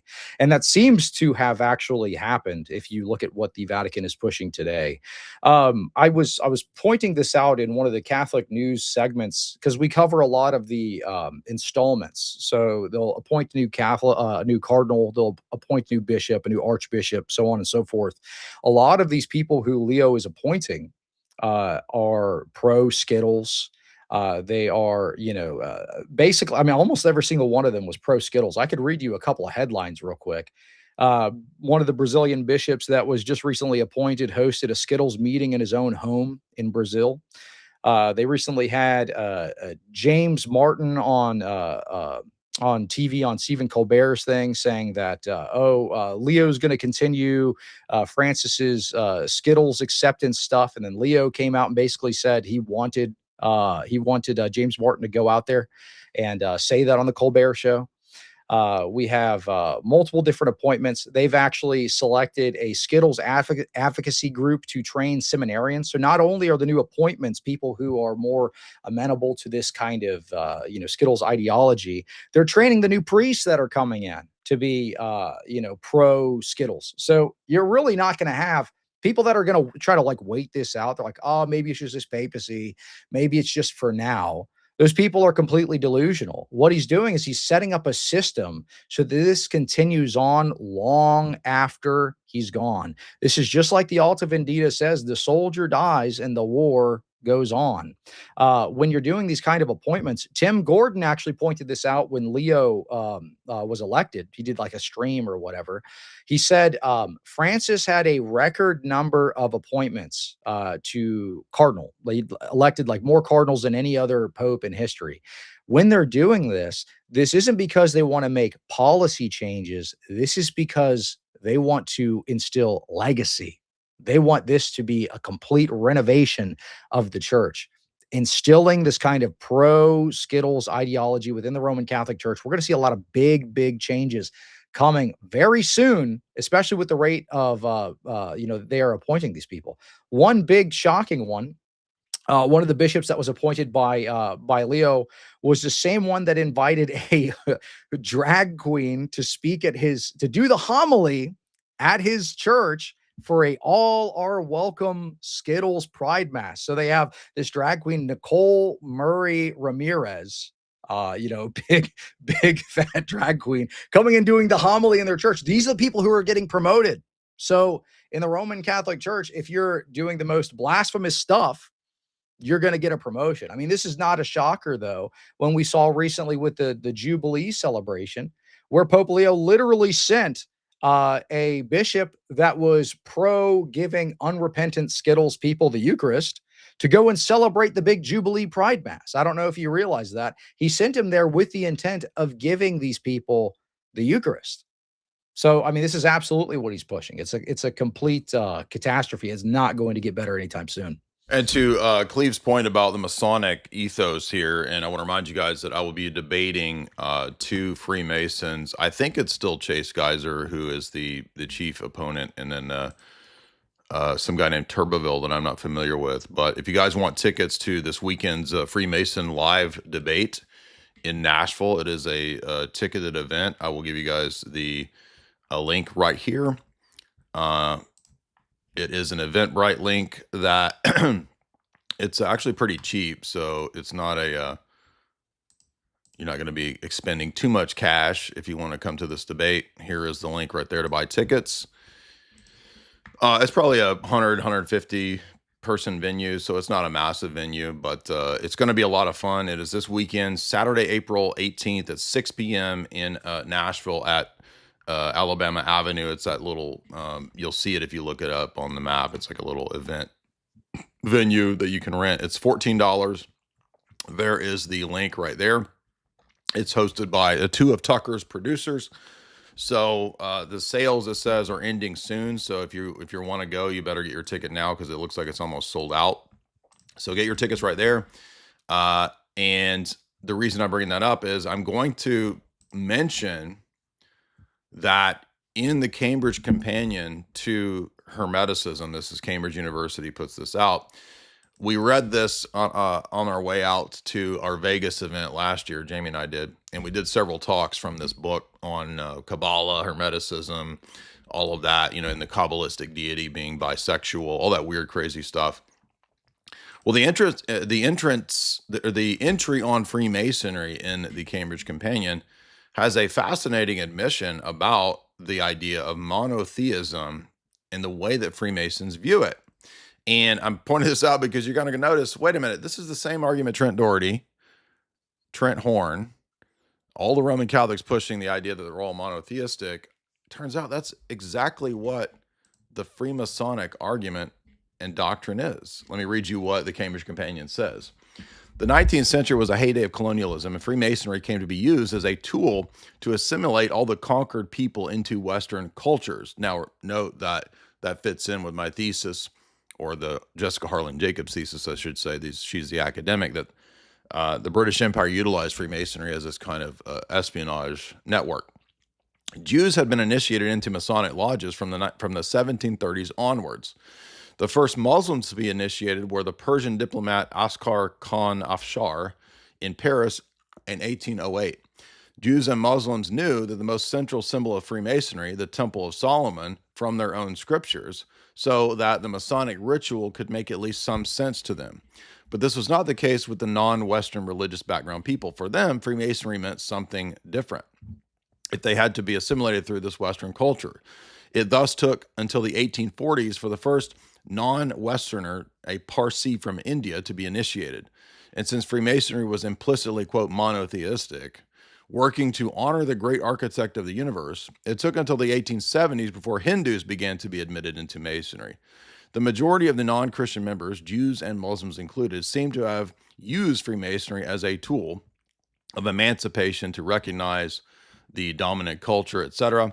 And then it goes on to say that that this was used as another way to bring more and more, quote, monotheists under the sway of Western philosophical influence. But as I said, Freemasonry teaches a generic theism that allows Jews, Christians, and Muslims, and even Hindus to all worship the same monotheistic God. This is exactly what Nostra Aetate says and what Lumen Gentium 16 says. And we read this multiple times tonight.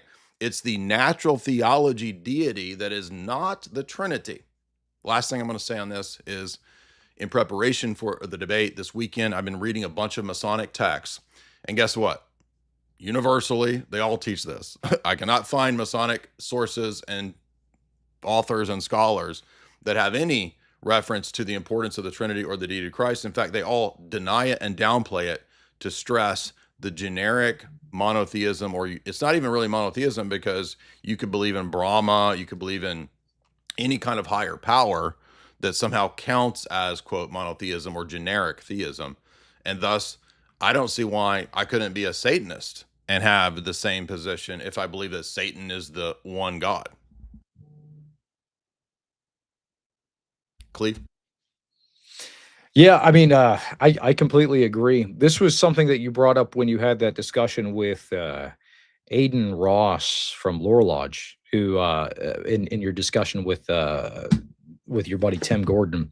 Yeah, he was basically saying, "Oh, well, you know what? These other documents, those don't matter. I'm only concerned about what my own lodge teaches, so on and so forth." But it's universal across the board. It's kind of this religious indifferentism that's being pushed. It's like generic, oh, well, everybody kind of worships the same God, this kind of thing. So I think that's really indicative of the level of influence that Masonry has had in the Roman Catholic Church. It's really pushing these kind of Enlightenment principles, this kind of generic monism.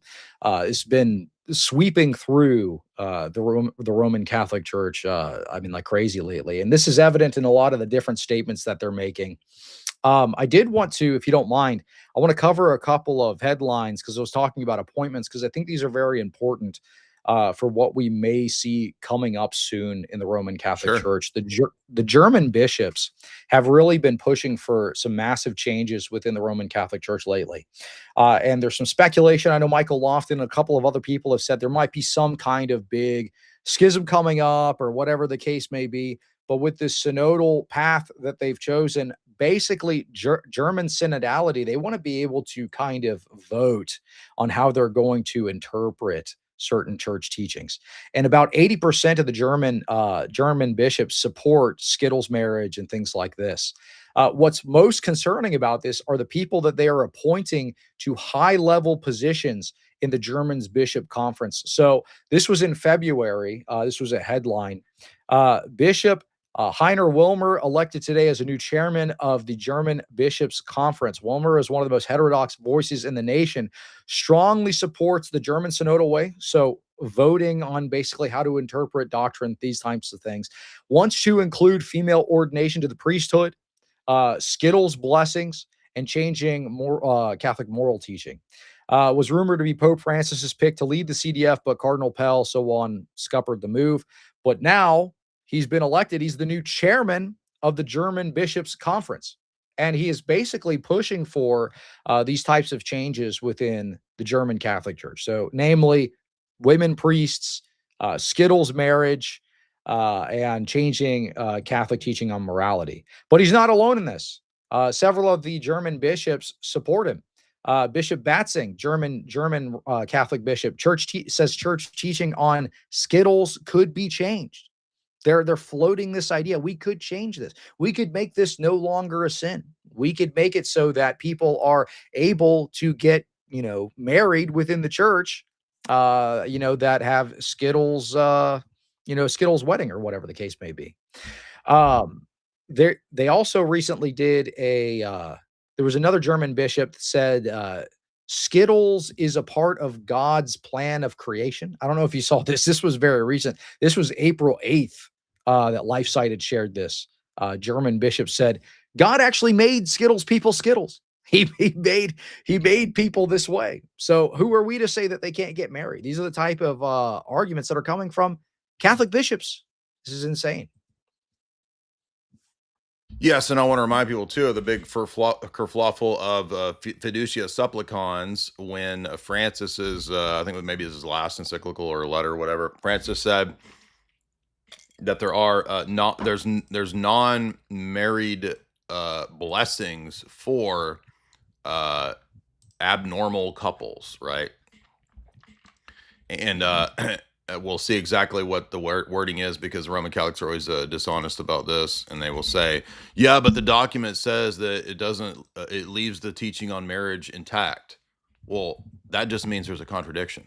So the fact that it says that doesn't cancel out the fact that it says right here that there is a blessing of couples in irregular situations and of couples of the same sex. Now, this is not individual blessing of a person who happens to have Skittles temptations. This is, quote, couples. Can you read? Roman Catholics, can you read? Couples of the same sex. Within the horizon outline, there appears the possibility of blessing couples, not individuals who happen to be gay, couples, and couples of the same sex. There you go, right there. Now, and it says, however, there is still the sacrament of marriage, which is not this. The fact that it calls it the sacrament of marriage, that it's not that, it doesn't mean that this is not a contradiction, because the CDF under Ratzinger said, no, you cannot bless Skittles couples, even outside of a sacramental marriage ceremony. So this is literally right here proof that they contradict themselves. And like Tim Gordon says, this is a way to wedge in something that's halfway, right? Like having female deacons that are not full priests or full deacons. It's a new special middle role that is preparing the way for the future revolution to have a full Skittles marriage. And remember, Francis allowed and blessed the Skittles procession into the Vatican. Remember that, Cleave? Yeah, absolutely. Well, I remember a lot of people when that Fiducia Supplicans document came out, they were saying, oh, just like you said, oh, well, it's not like blessing the couples, it's blessing the individuals. Oh, well, you're not going to see this look anything like a wedding. I just sent you something in DMs that shows that in 6 Catholic dioceses that they're actually doing basically what looks like, in all but word, a wedding ceremony. So, I mean, they're already doing this in 6 Catholic dioceses already. I think this was in Belgium. I might be wrong on that. Don't quote me on if that's in Belgium, but there was you could see it in the video. They've got like the priest blessing the 2 guys that are sitting there like a wedding. They're going out. They do like the kiss. They're all celebrating. Woohoo! This is what it's like in practice in the Roman Catholic Church. It's insane. Yeah, I'm pulling up your video here. We'll play it. Yeah, I thought that was pretty wild. But this seems to be the case with a lot of things in the Roman Catholic Church. They will say one thing, try to make their nuance, but in practice, it's exactly what we fear it would be. It's just like them saying, "Oh, well, we don't have women deacons, but they have Eucharistic ministers," which is all like the Karens from the parish council or something, and they're handing you the Eucharist while you wait in line. Hey! So there was Cleave's clip showing the way that it's actually put into practice, right? So you can have all this yapping and explaining it away, but then how do they actually practice it? Well, there you see. And look, I dealt with this when I was Roman Catholic. I would try all these different, there's abuses in the church, and it just, it's they're doing it, but they're not doing it. At an official level, it's not official, but it is official. Let's see, that's another clip you sent about a guy talking about Catholic charities. Okay, I'm looking. Do you want me to? Is there any more of these clips you want me to pull up? Well, from I mean, the DMs. I sent you a bunch of them. Maybe we could go over the Bishop Barron talking about dual covenant theology, because I think that's kind of interesting, because you have this push, especially amongst the U.S. Catholic bishops, with the whole Carrie Praisian thing. That was a real flashpoint, because we really saw the mind of a lot of the U.S. Catholic bishops when it comes to Christian Zionism. I really do feel like they put this pope in place to try to get back the U.S. aid money they lost. This was the Hey, Shaul. speculation of Tim Gordon when Leo was elected as well. He said, "Oh, they're gonna elect this U.S. guy because they think that he's going to be the one that's going to be able to get their money back." Well, come to find out, Leo's actually staunch anti-Trump guy, and he's actually speaking out against some of the stuff that he's doing there. But you still have guys like Bishop Barron, who, when Praisian was kicked off of the Religious Liberty campaign, he came out and said, "Well, this is the Catholic teaching on Christian Zionism. This is the Catholic teaching on what we feel about the Jews. Well, they have a right to their nation of Israel, right? They have a right to exist as a nation." So you mean they have the right to occupy the Holy Land? What are you talking about? This is divine mandate. And then you had Cardinal Dolan come out and say, "Oh yeah, I sign off on this. That Carrie Praisian lady needs to be condemned and push off to the skirts or whatever." Now tell us. Now Yeah. you interviewed Carrie Praisian, and give a little bit about her. She was like a former Miss America or something, and then she came out Roman Catholic hardcore against Trump's Zionist positions, and she was placed. So tell us a little bit about her, and then I'll play the clip from Shapiro and Barron. Sure. So Carrie Praisian, she was a part of the Religious Liberty campaign, our commission, and she got removed from that commission for speaking out against Christian Zionism.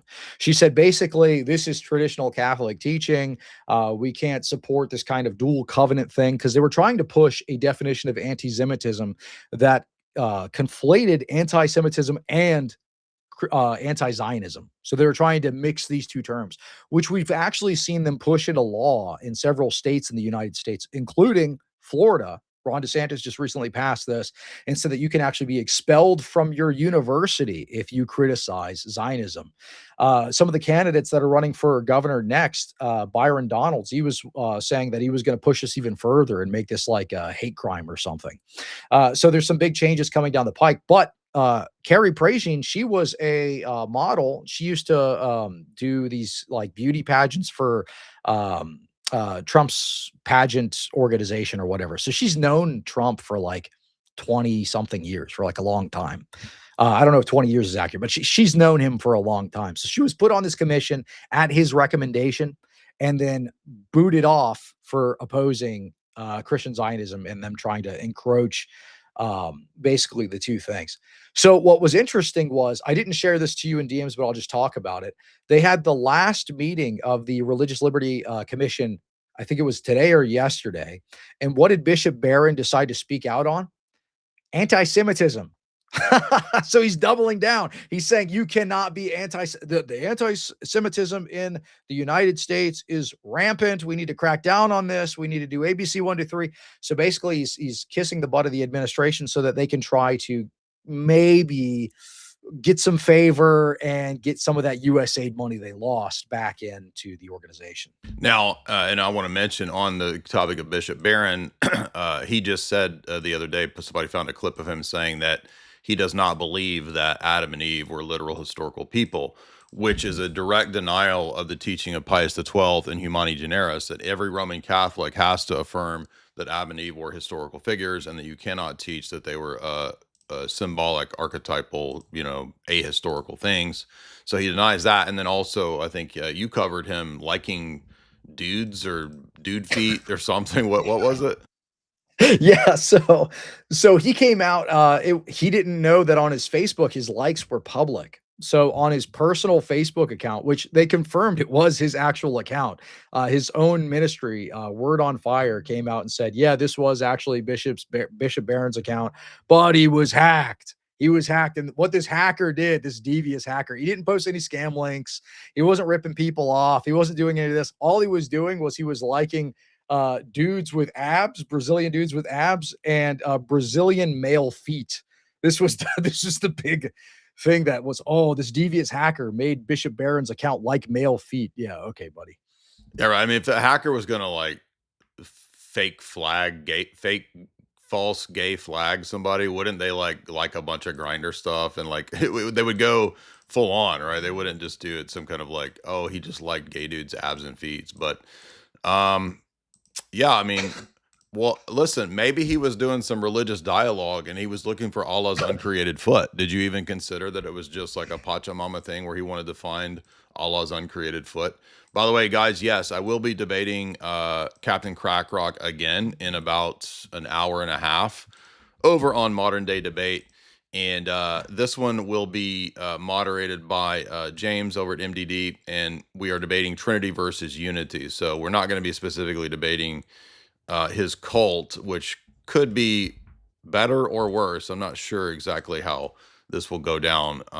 But we know that Captain Crackrock doesn't have the best grammar and logical thinking skills. So it is going to be a lot of fun tonight in 1 hour and a half over here on MDD.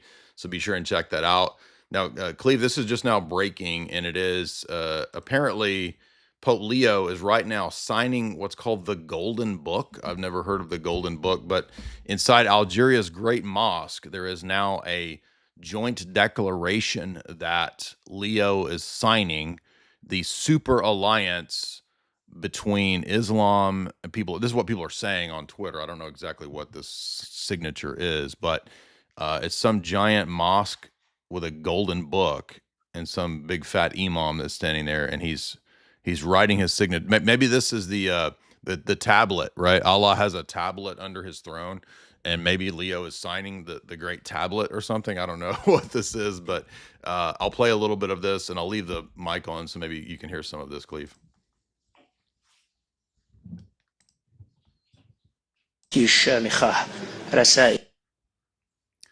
I'm trying to play it, but the clip keeps freezing.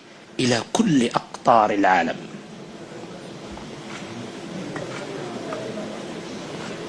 برمزيتها التاريخية وبأهميتها الكبيرة في عالم اليوم تخطف الجزائر أنظار العالم.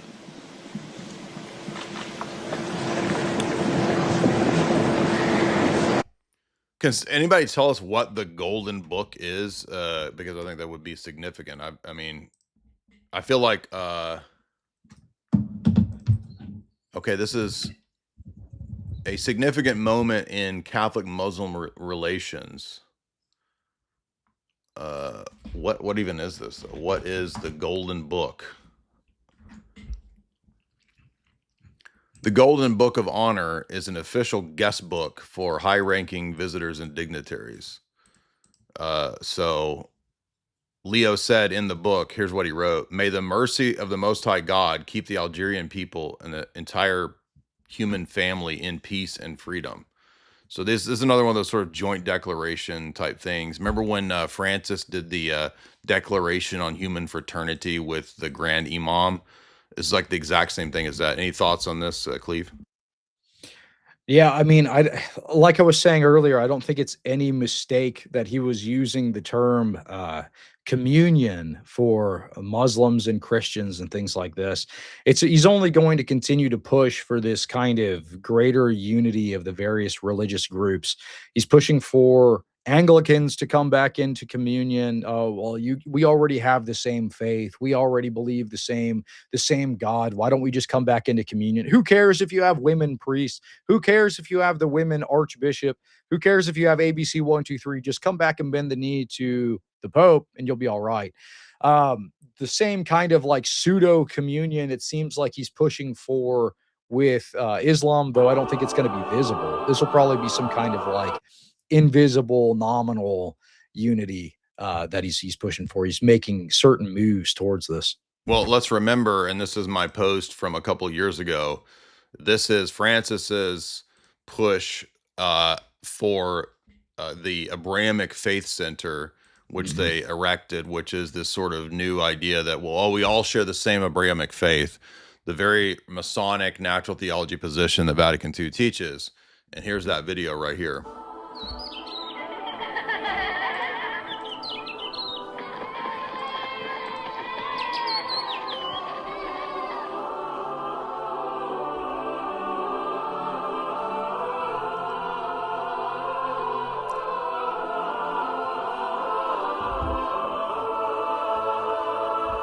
If you remember, this is when the kids, the children all bring out these cubes.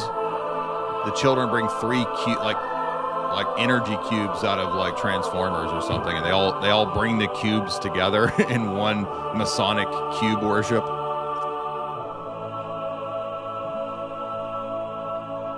So Leo's not doing anything different than what Francis and John Paul II and his Vatican II forebearers were doing. I hope everybody can see this and has enough discernment to say, wait a minute. Okay, Jesus makes it very clear in John 14:6, no one comes to the Father but through me. 1 John 2, very clear that if you deny the Son, you don't have the Father, right? Jesus says this to the Pharisees in the book of John. If you hate me, you hate my Father, and you don't have the Father without me. He says it explicitly to the Pharisees. So this idea of removing the stumbling block of the gospel is crucial to this Antichrist New World Order sort of push to have a global religion that will support some form of global governance. I don't know if it's the end of the world. It could be, but regardless, that's the motivation and the spirit behind this push for removing the stumbling block of Christ. Cleave, I'm curious what you think about that. Do you agree that this is ultimately getting this Jesus, this troublesome Jesus figure out of the way? Yeah, it certainly does appear that that is kind of the goal, to make this kind of amalgamous one world religion, like we were talking about with these Freemasonic principles, religious indifferentism, these types of things. I think it's all kind of lining up for this massive one world religion that they're trying to push. But there is still some sanity in the world. I mean, I shared earlier the Moscow Theological Academy. They were commissioned by the Moscow Patriarchate to put forth a statement on whether or not Muslims and Christians worship the same God. I'm pretty sure you saw that. I think you shared that, actually. I But did. I'll go ahead. I'm going to go to that, but go ahead. Yeah, I was just going to say, basically, within the Orthodox Church, this is heresy, and this report confirms that. So if you're Orthodox, you cannot hold that Muslims and Christians worship the same God. This is a ridiculous concept. I mean, it's sad and shocking that a statement needed to be made, but I'm pretty grateful that they did make a statement on this, to be honest. I think the clarity was necessary.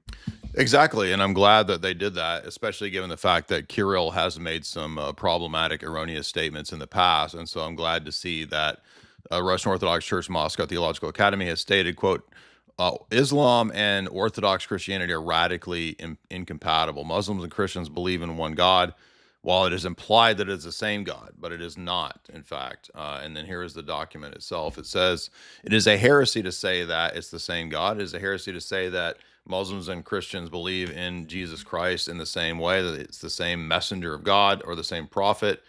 Muslims and Orthodox Christians believe in Jesus gathering an army together against Antichrist, right? This is what a lot of the fake right wing is pushing. And although I have a lot of respect, I do like Tucker quite a bit. I think Tucker is incorrect on this point, and hopefully we can kind of sway Tucker back in the right direction, because he keeps pushing, and I even saw it today. In fact, he put out a video pushing the idea that Muslims and Christians have a lot more in common than Christians with Jews. Now, here's the thing, God says in Revelation 2 and 3, I would rather you be against me or for me, right? The people that are midway or whatever, that's lukewarm, and I will spit you out of my mouth, right? So the idea that the Jews are worse than the Muslims because the Jews explicitly don't like Christ, I just don't buy that argument. In fact, Islam is more subversive and subtle in this way, maybe not in world power, but in this way, in that they dupe so many people who are ignorant in the West and in terms of theology into thinking, well, they say Jesus is a prophet and they say Mary's a virgin. That's they're a lot closer to us. No, that's the Nostra Aetate line of reasoning, right? They're not closer to us, right? Again, it would be arbitrary, because you could turn around and say, well, if Jews acknowledge that God is Father, why would that not be closer to us than the Muslims arguing that Allah is not Father, right? And I'm not saying either one are closer. They're both Antichrist, is my point. So I'm glad you mentioned this, Cleve, because I almost forgot about it. Yeah, absolutely. I mean, and this has always been kind of a part of our tradition to say that Muslims are Antichrist. I mean, we see this time and time again, even back in the 8th century, when they would receive converts from Islam into the Orthodox Church, they would require them to anathematize the God of Islam. So if that was the same God that we have, well, then what? Converts are anathematizing the God that we worship. That doesn't make any sense, right? Exactly. And by the way, what is Sam Shamoon going to do now that his new church that he's a defender of explicitly affirms over and over and over that Muslims, Christians, Jews worship the same God, when Shamoon has argued for 20 years as a public apologist that Allah is a demon? So, well, I don't know if you saw him crashing out not that long ago, but I forget. I think it was Trent Horn played a clip of the Trent Doherty debate in which Trent Doherty was flipping me off and cursing me out and stuff. You know what Sam Shamoon said to that? He said, Cleave, you are a demonic son of Satan for making him crash out like that, for pointing out that he's debating. Yeah, it's Cleave's fault that Trent Doherty is an unhinged lunatic. It's Cleave's fault. Yeah. Sam, again, I don't understand why you guys follow Scam Shamoon. This guy's obviously got serious problems, mental problems. He's unhinged, bipolar, messed up person. And I understand people on the internet want to follow wild characters, right? That seems to be more important to people on the internet than like actually having sound wisdom. Rather, no, we want to follow these crazy characters, but it doesn't get you anywhere. It's not beneficial. And so just because Sam Shamoon can memorize a bunch of Bible texts and Muslim arguments doesn't mean he's competent in anything else. Here's Bishop Barron, which Cleave mentioned earlier, who studied the feet of Gamaliel and knew the Hebrew scriptures intimately. After he met the risen Jesus, he rethought his Judaism in light of the resurrection.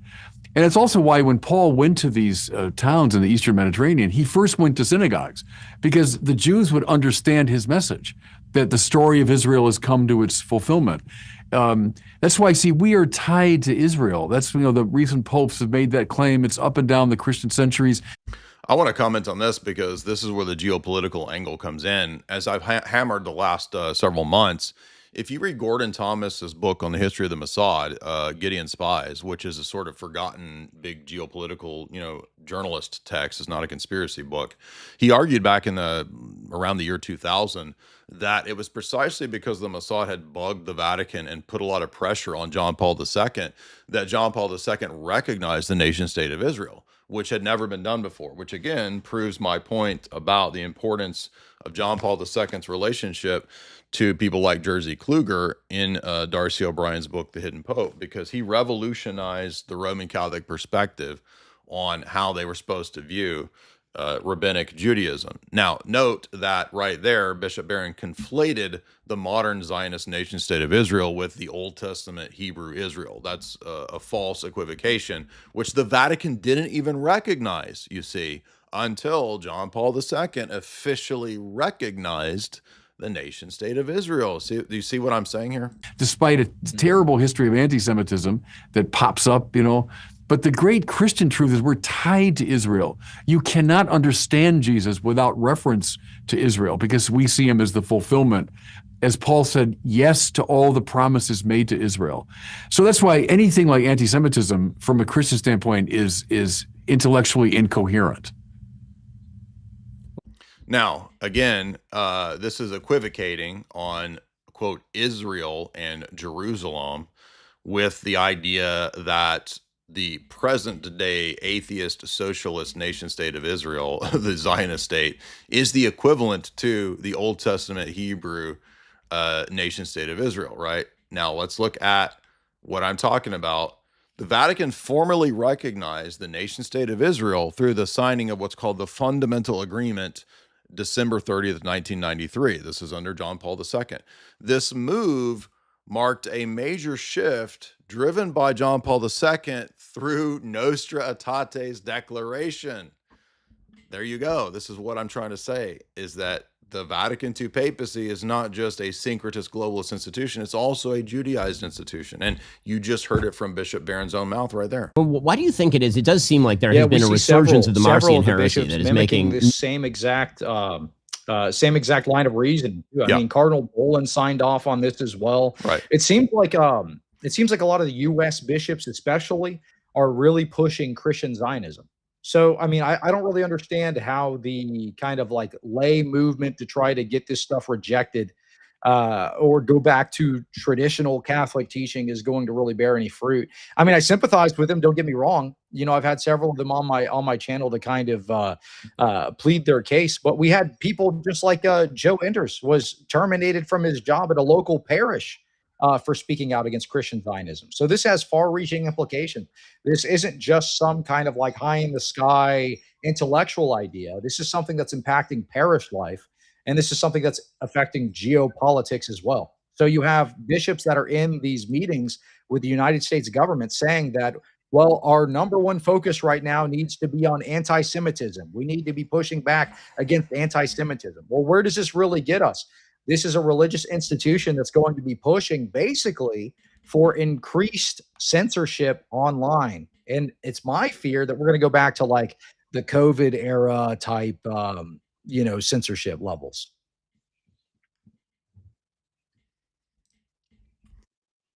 Yeah, and that's exactly what it's intended to do. And I wanted to mention as well that this is even noted in like mainstream news as a huge monumental turning point geopolitically for the relation of the nation state of Israel to the Vatican being recognized for this. Because again, my point here is that prior to this recognition here in 1993 by John Paul II, you would have had the Vatican seeing the nation state of Israel as something illegitimate, something that displaced even Catholic Palestinians, right? Melkites or whoever else is there, all the different potential Assyrian Catholics, Malabar, whoever might be in Israel or in what was called Palestine prior to that, according to even the Jews themselves.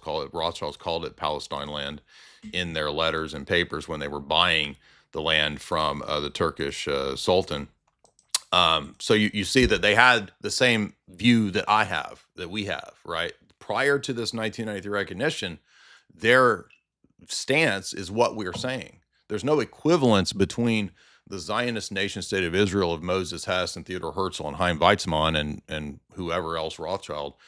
That's not equivalent to what the Bible is talking about when it says the nation state of Israel, right?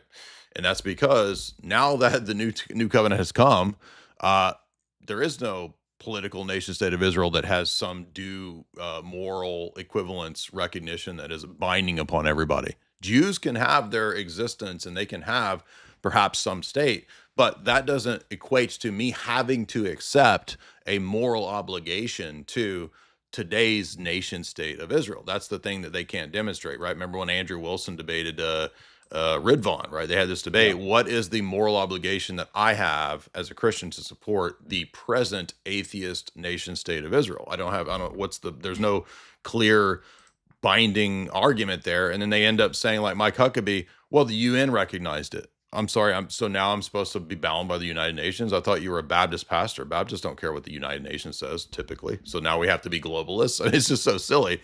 I'll play the rest of the Barron clip, but I also want to remind you, Cleave, you mentioned these American bishops. The American bishops are restating and reflecting what's in the 2003 Covenant and Missions document that was so scandalous when I was a tradcat, right? That document says there should not be any mission to convert Jews to Christianity. So these Americanist bishops are merely reflecting what they have said for the last 23 years. New inroads at this moment. And Marcion heresy being the idea that the Old Testament was actually nothing to do with the New Testament, that actually it's completely irrelevant. Why do you think that's making such a comeback right now? Because it does feel like it's... This is not Marcionism, right? Ben Shapiro equates the argument here with Marcionism, which there are, to be fair here, some say neo-pagans, Wotan type people out here who will argue that, and even amongst heterodox so-called Christian groups or sects like Christian Identity, they will argue that, no, it's a totally different God, or they will argue that there is no equivalence or existence of Jewish people today. There's no such thing as Jews. Now, that's not the patristic teaching. Patristic teaching always recognizes Jews still exist as a religious ethno-people group, or however you want to classify it. But that doesn't mean that we owe them some sort of political tax money support, taxpayer support or something like that. The fact that the Jews still exist, right? And Chrysostom is very, very savage when he critiques the existence of the Jews, shows that Jews still exist, but that's not the same thing as saying I have a political, moral obligation to a supposed Rothschild created nation state. What would you say, Cleave? Yeah, I mean, I think it's a ridiculous comparison, to be honest. The fact that Bishop Barron said that it was Catholic teaching that the nation state of Israel has a right to exist is extremely scandalous. I mean, it flies in the face of Catholic history. It flies in the face of what the saints have said. I mean, just listen to this saint from St. John Chrysostom. No Jew worships God. Who says this? The Son of God. For he says, if you knew my Father, you would know me, but neither do you know me, nor do you know my Father. What more trustworthy testimony can I offer than this? Therefore, if they are ignorant of the Father, have crucified the Son, and rejected the help of the Spirit, who would not confidently declare that their place is a haunt of demons? Yet he's saying, oh, no, this is the same exact people. They still have a covenant with God. It's never been, so on and so forth. He's affirming dual covenant theology. This is ridiculous. It's as if he's never read the scripture. But no, this is a geopolitical ploy, is what it seems like. Well, it's also, he's not familiar with his own papal teaching. And for example, one of the last sainted pope, according to the Roman Catholic tradition prior to John Paul, was Pope Pius X. And if you're a trad cat, everybody just sort of worships Pope Pius X. He said, quote, "We cannot give approval to the Zionist state. The Jews have not recognized the Lord Jesus Christ, therefore we do not recognize the Jewish people." And then he goes on to say that this is an illegitimate creation, an illegitimate state. And then whoever this person is, they put up multiple Vatican statements. Here is, who is this? Pope Benedict XV, who, by the way, was also a scandalous person who supported the League of Nations. But he says, we fear the establishment of a Zionist state in Palestine. We do not support a Zionist state in Palestine. This is Pope Benedict XV saying this. I'm not exactly sure what year this is, 1919. Another Cardinal Bourne says Zionist state is illegitimate. Here's another Cardinal, the Apostolic Delegate, Archbishop Sikunani, speaking to Roosevelt, saying that we cannot recognize a Zionist state. So the previous papal teaching is saying exactly what I told you guys it said. And then Bishop Barron, of course, is straight up denying his own previous papal teaching. Cleve, did you want to say anything else before I go back to Barron? No, I mean, I was just going to say you could compare and contrast this with statements by Orthodox patriarchs that basically say that Christian Zionism is a precursor to the Antichrist. I mean, it can't be any more black and white. I mean, we have several statements from contemporary and older, Orthodox bishops, patriarchs, so on and so forth, condemning Christian Zionism explicitly. We recently had a statement by the Patriarch of Jerusalem that condemned Christian Zionism, and they signed that declaration, which is interesting to see the kind of contrast, because you know who else signed that document was Cardinal Pizzaballa, but it seems like the rest of the bishops and cardinals don't care that this document was signed that said that Christian Zionism was kind of subversive ideology and all this kind of stuff. So there seems to be a little bit of infighting on that particular issue. But again, this proves and demonstrates what I've been arguing to the trad cats and Nick and all these people for, at least in the case of Nick, for 10 years. I've been telling him this for 10 years. So, he at least seems to halfway kind of acknowledge the point in that recent clip. But here's the rest of Barron. Right. It goes back to the 2nd century, one of the oldest heresies and one of the most stubborn. I think part of it is that there's something that is simplifying about it. So let's just get rid of the Old Testament. We'll keep parts of the New Testament that present. Well, this is all straw men. So basically, this would mean that the previous popes that we just saw, Pius X, who they consider a saint, and Pope Leo or Benedict XV, they would also be Marcionites because they don't recognize the nation state of Israel. Do you see how silly this is? They're undercutting their own papal classic teaching. God that we can find, more acceptable. It's sort of easier and cleaner intellectually. But when you connect Christianity to Israel, the story becomes so much more interesting. And it was St. Irenaeus, 2nd century figure, who said no to Marcionism. You can't. Yeah, but what did Irenaeus say about Judaism? What did Justin Martyr say about Judaism? What did the post-apostolic fathers say about Judaism? This is so dishonest. Not understand Jesus apart from Judaism. I don't know. There's Yeah, but rabbinic Judaism codified in the 4th and 5th century in the Babylonian and Palestinian Talmuds, etc. That's not the same thing as the Hebrew proto-Christianity that was Trinitarian. And even the modern day Jews, as we've seen in my multiple references in my Daniel Hakikachu opening statement, they're beginning to admit that Hebrew religion at the time of Christ was much more fluid and much more open to the possibility of God having multiple hypostases, even in the rabbinic tradition, than by the time that rabbinic Judaism codified its anti-Christian stance by the 4th and 5th century. something that's intellectually repugnant about it and something morally repugnant too, because it gave rise to this deep, rift between Christians and Jews. They're all being intellectually dishonest and obfuscating from the fact that rabbinic Judaism is 100% antithetical to Christianity 1,000 times over, and they're very explicit about it. That's not the same thing as the proto-Christianity of Hebrew religion, which is Christianity, which is Orthodox Christianity. So you see how they're obfuscating. Cleave, do you want to talk about any of those? Do you want to comment on any of that? Yeah, I wanted to say, a response from some of the Roman Catholics might be, well, this is just Bishop Barron. He's kind of known for being a little wishy-washy, so on and so forth. But you actually have this, he's just parroting the same talking points of the USCCB. I don't know if you saw, but there was a leaked memo that they sent out to the different priests to respond to the issue of the big Carrie Prejean controversy. And they gave a couple of talking points for clergy to use in this document. So I'll just read a couple of them. Leaked U.S. bishop's directive for pastors attacks Carrie Prejean Bowler. So there were a couple of main points. Argument number one was the Jews didn't kill Jesus. So the USCCB justifies this argument on page 3 of the document, citing Nostra Aetate, an ecumenical document from the Second Vatican Council that discusses matters relating to Jews. Here's the statement here.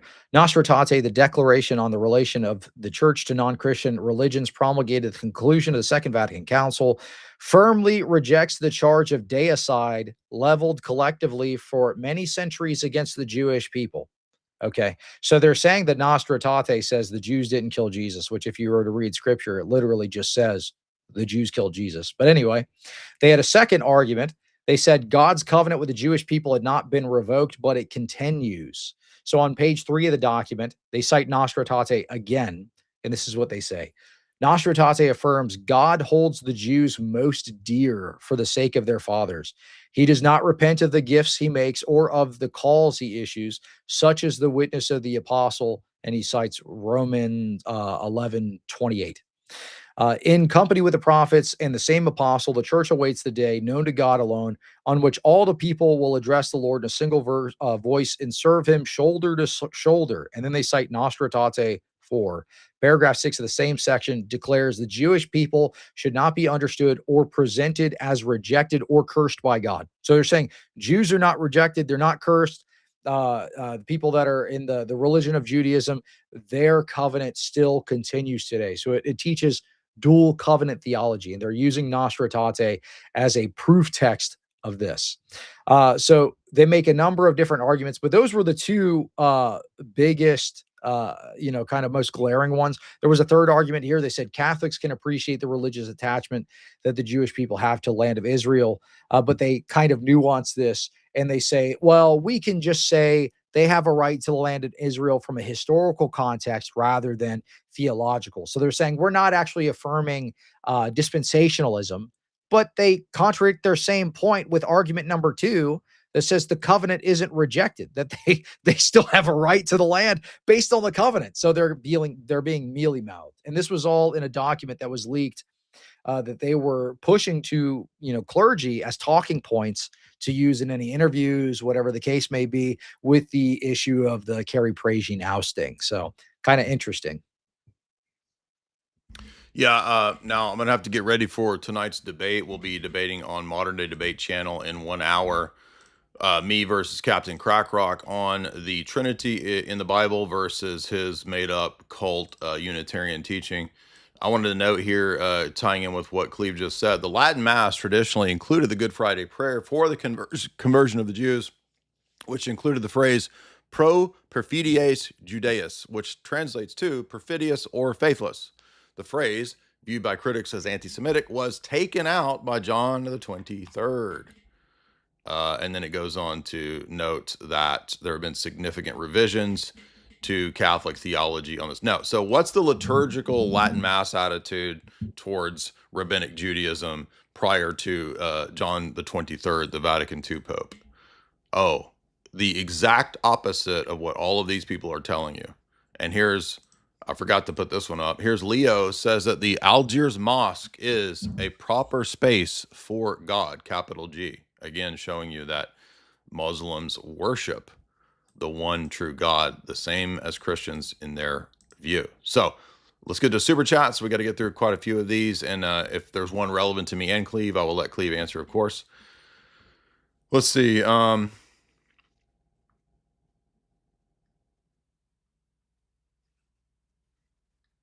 Justice Groiper, $1. Hey man, unblock me. I really like you. I don't get it. Well, you probably were attacking me over Nick related things. That's probably why I blocked you. Anna, $3. Tell Jamie Christ is risen. Samuel James Lawson, $10. What do you think about FE? I'm convinced. I'm not convinced, but I don't have any set position on any of that stuff. Danny Flip, $7. Jay, the Vatican pushing to merge with Islam is part of the elite plan to create a one world religion while creating a one gender, one ethnicity, while all differences are erased. This is like in the movie THX 1138. You're absolutely right. And that's why I put THX 1138 as an entire chapter in Esoteric Hollywood 3. So you can get my deep dive analysis of that if you go to Jay's analysis in the shop. D says for $25, Jay, unfortunately, my archbishop is president of the CEC. This is a false ecumenist Nostra Aetate organization. It says, do not convert anyone or Jews. Do you have any thoughts on this? I pulled this up. I don't know much about CEC, but I don't know if you mean you're a Catholic archbishop or, unfortunately, hopefully not, Orthodox archbishop that's participating in this. But, you know, Orthodox, unfortunately, do participate in ecumenism. So it would be wrong whether it's Catholic or Orthodox. Garwal, $5. I just watched that cartoon cameo where you were a cameo in the Crucible Brian Shapiro Punch-Out. My man gave him Heaven's Haymaker. Yeah, that was a funny cartoon. We played that a few times here on the live stream. Tingo, $10. The Abrahamic faith idea is almost like a perversion of the Trinity. Absolutely. Of course it is. Instead of Father, Son, and Spirit, at the Abu Dhabi Faith Center, they're bringing the three religions together and calling them one. Oh, interesting. I never thought about that as like an inverted triad. That's a really interesting take on that. Let's see. We got more super chats. Cleve, did you want to say anything? I don't mean to take up all the time. No, I was gonna say I probably do have to run pretty soon though, because I got plans with Alex, if that's all right, man. No, yeah, you want to? I mean, we're at the last of the super chats. You got a couple more minutes, or do you need to leave now? Yeah, no, I'll let the people know in the chat that I'll hang out for a little bit. Another dumb meme, bro. $10. I'm gonna miss your debate in Nashville due to work. I already bought the tickets. Well, I'm sorry, man. I wish you could be there. It's not a talk; it's a debate. Great. Chiban gifted memberships. Thank you. Peachy Keen. I became a Chad nerd. What's up? Joe Cog. Blessed Renewal Week, Jay and Cleave. I look forward to this second debate with Captain Chat GPT Zariak. That's a good one. We was Harriet Tubman, Christos and Esty. Exactly. By the way, I want to also perhaps try to bring in that argument that Andrew had with him. Like, don't you claim you're a prophet? How do we verify that you are a prophet? EB, $2 says, clip this. EB says, is it too much to say that we are setting up for the great apostasy? I don't know, but we always have to be open to, you know, discerning the times, as Jesus says. Mangyup sends 500 R's, and he says, this is day 503, asking Jay to add emojis to the live stream. You know, I forgot to do that. I went in and tried to upload them, but you have to actually create little tiny pictures, and I didn't have time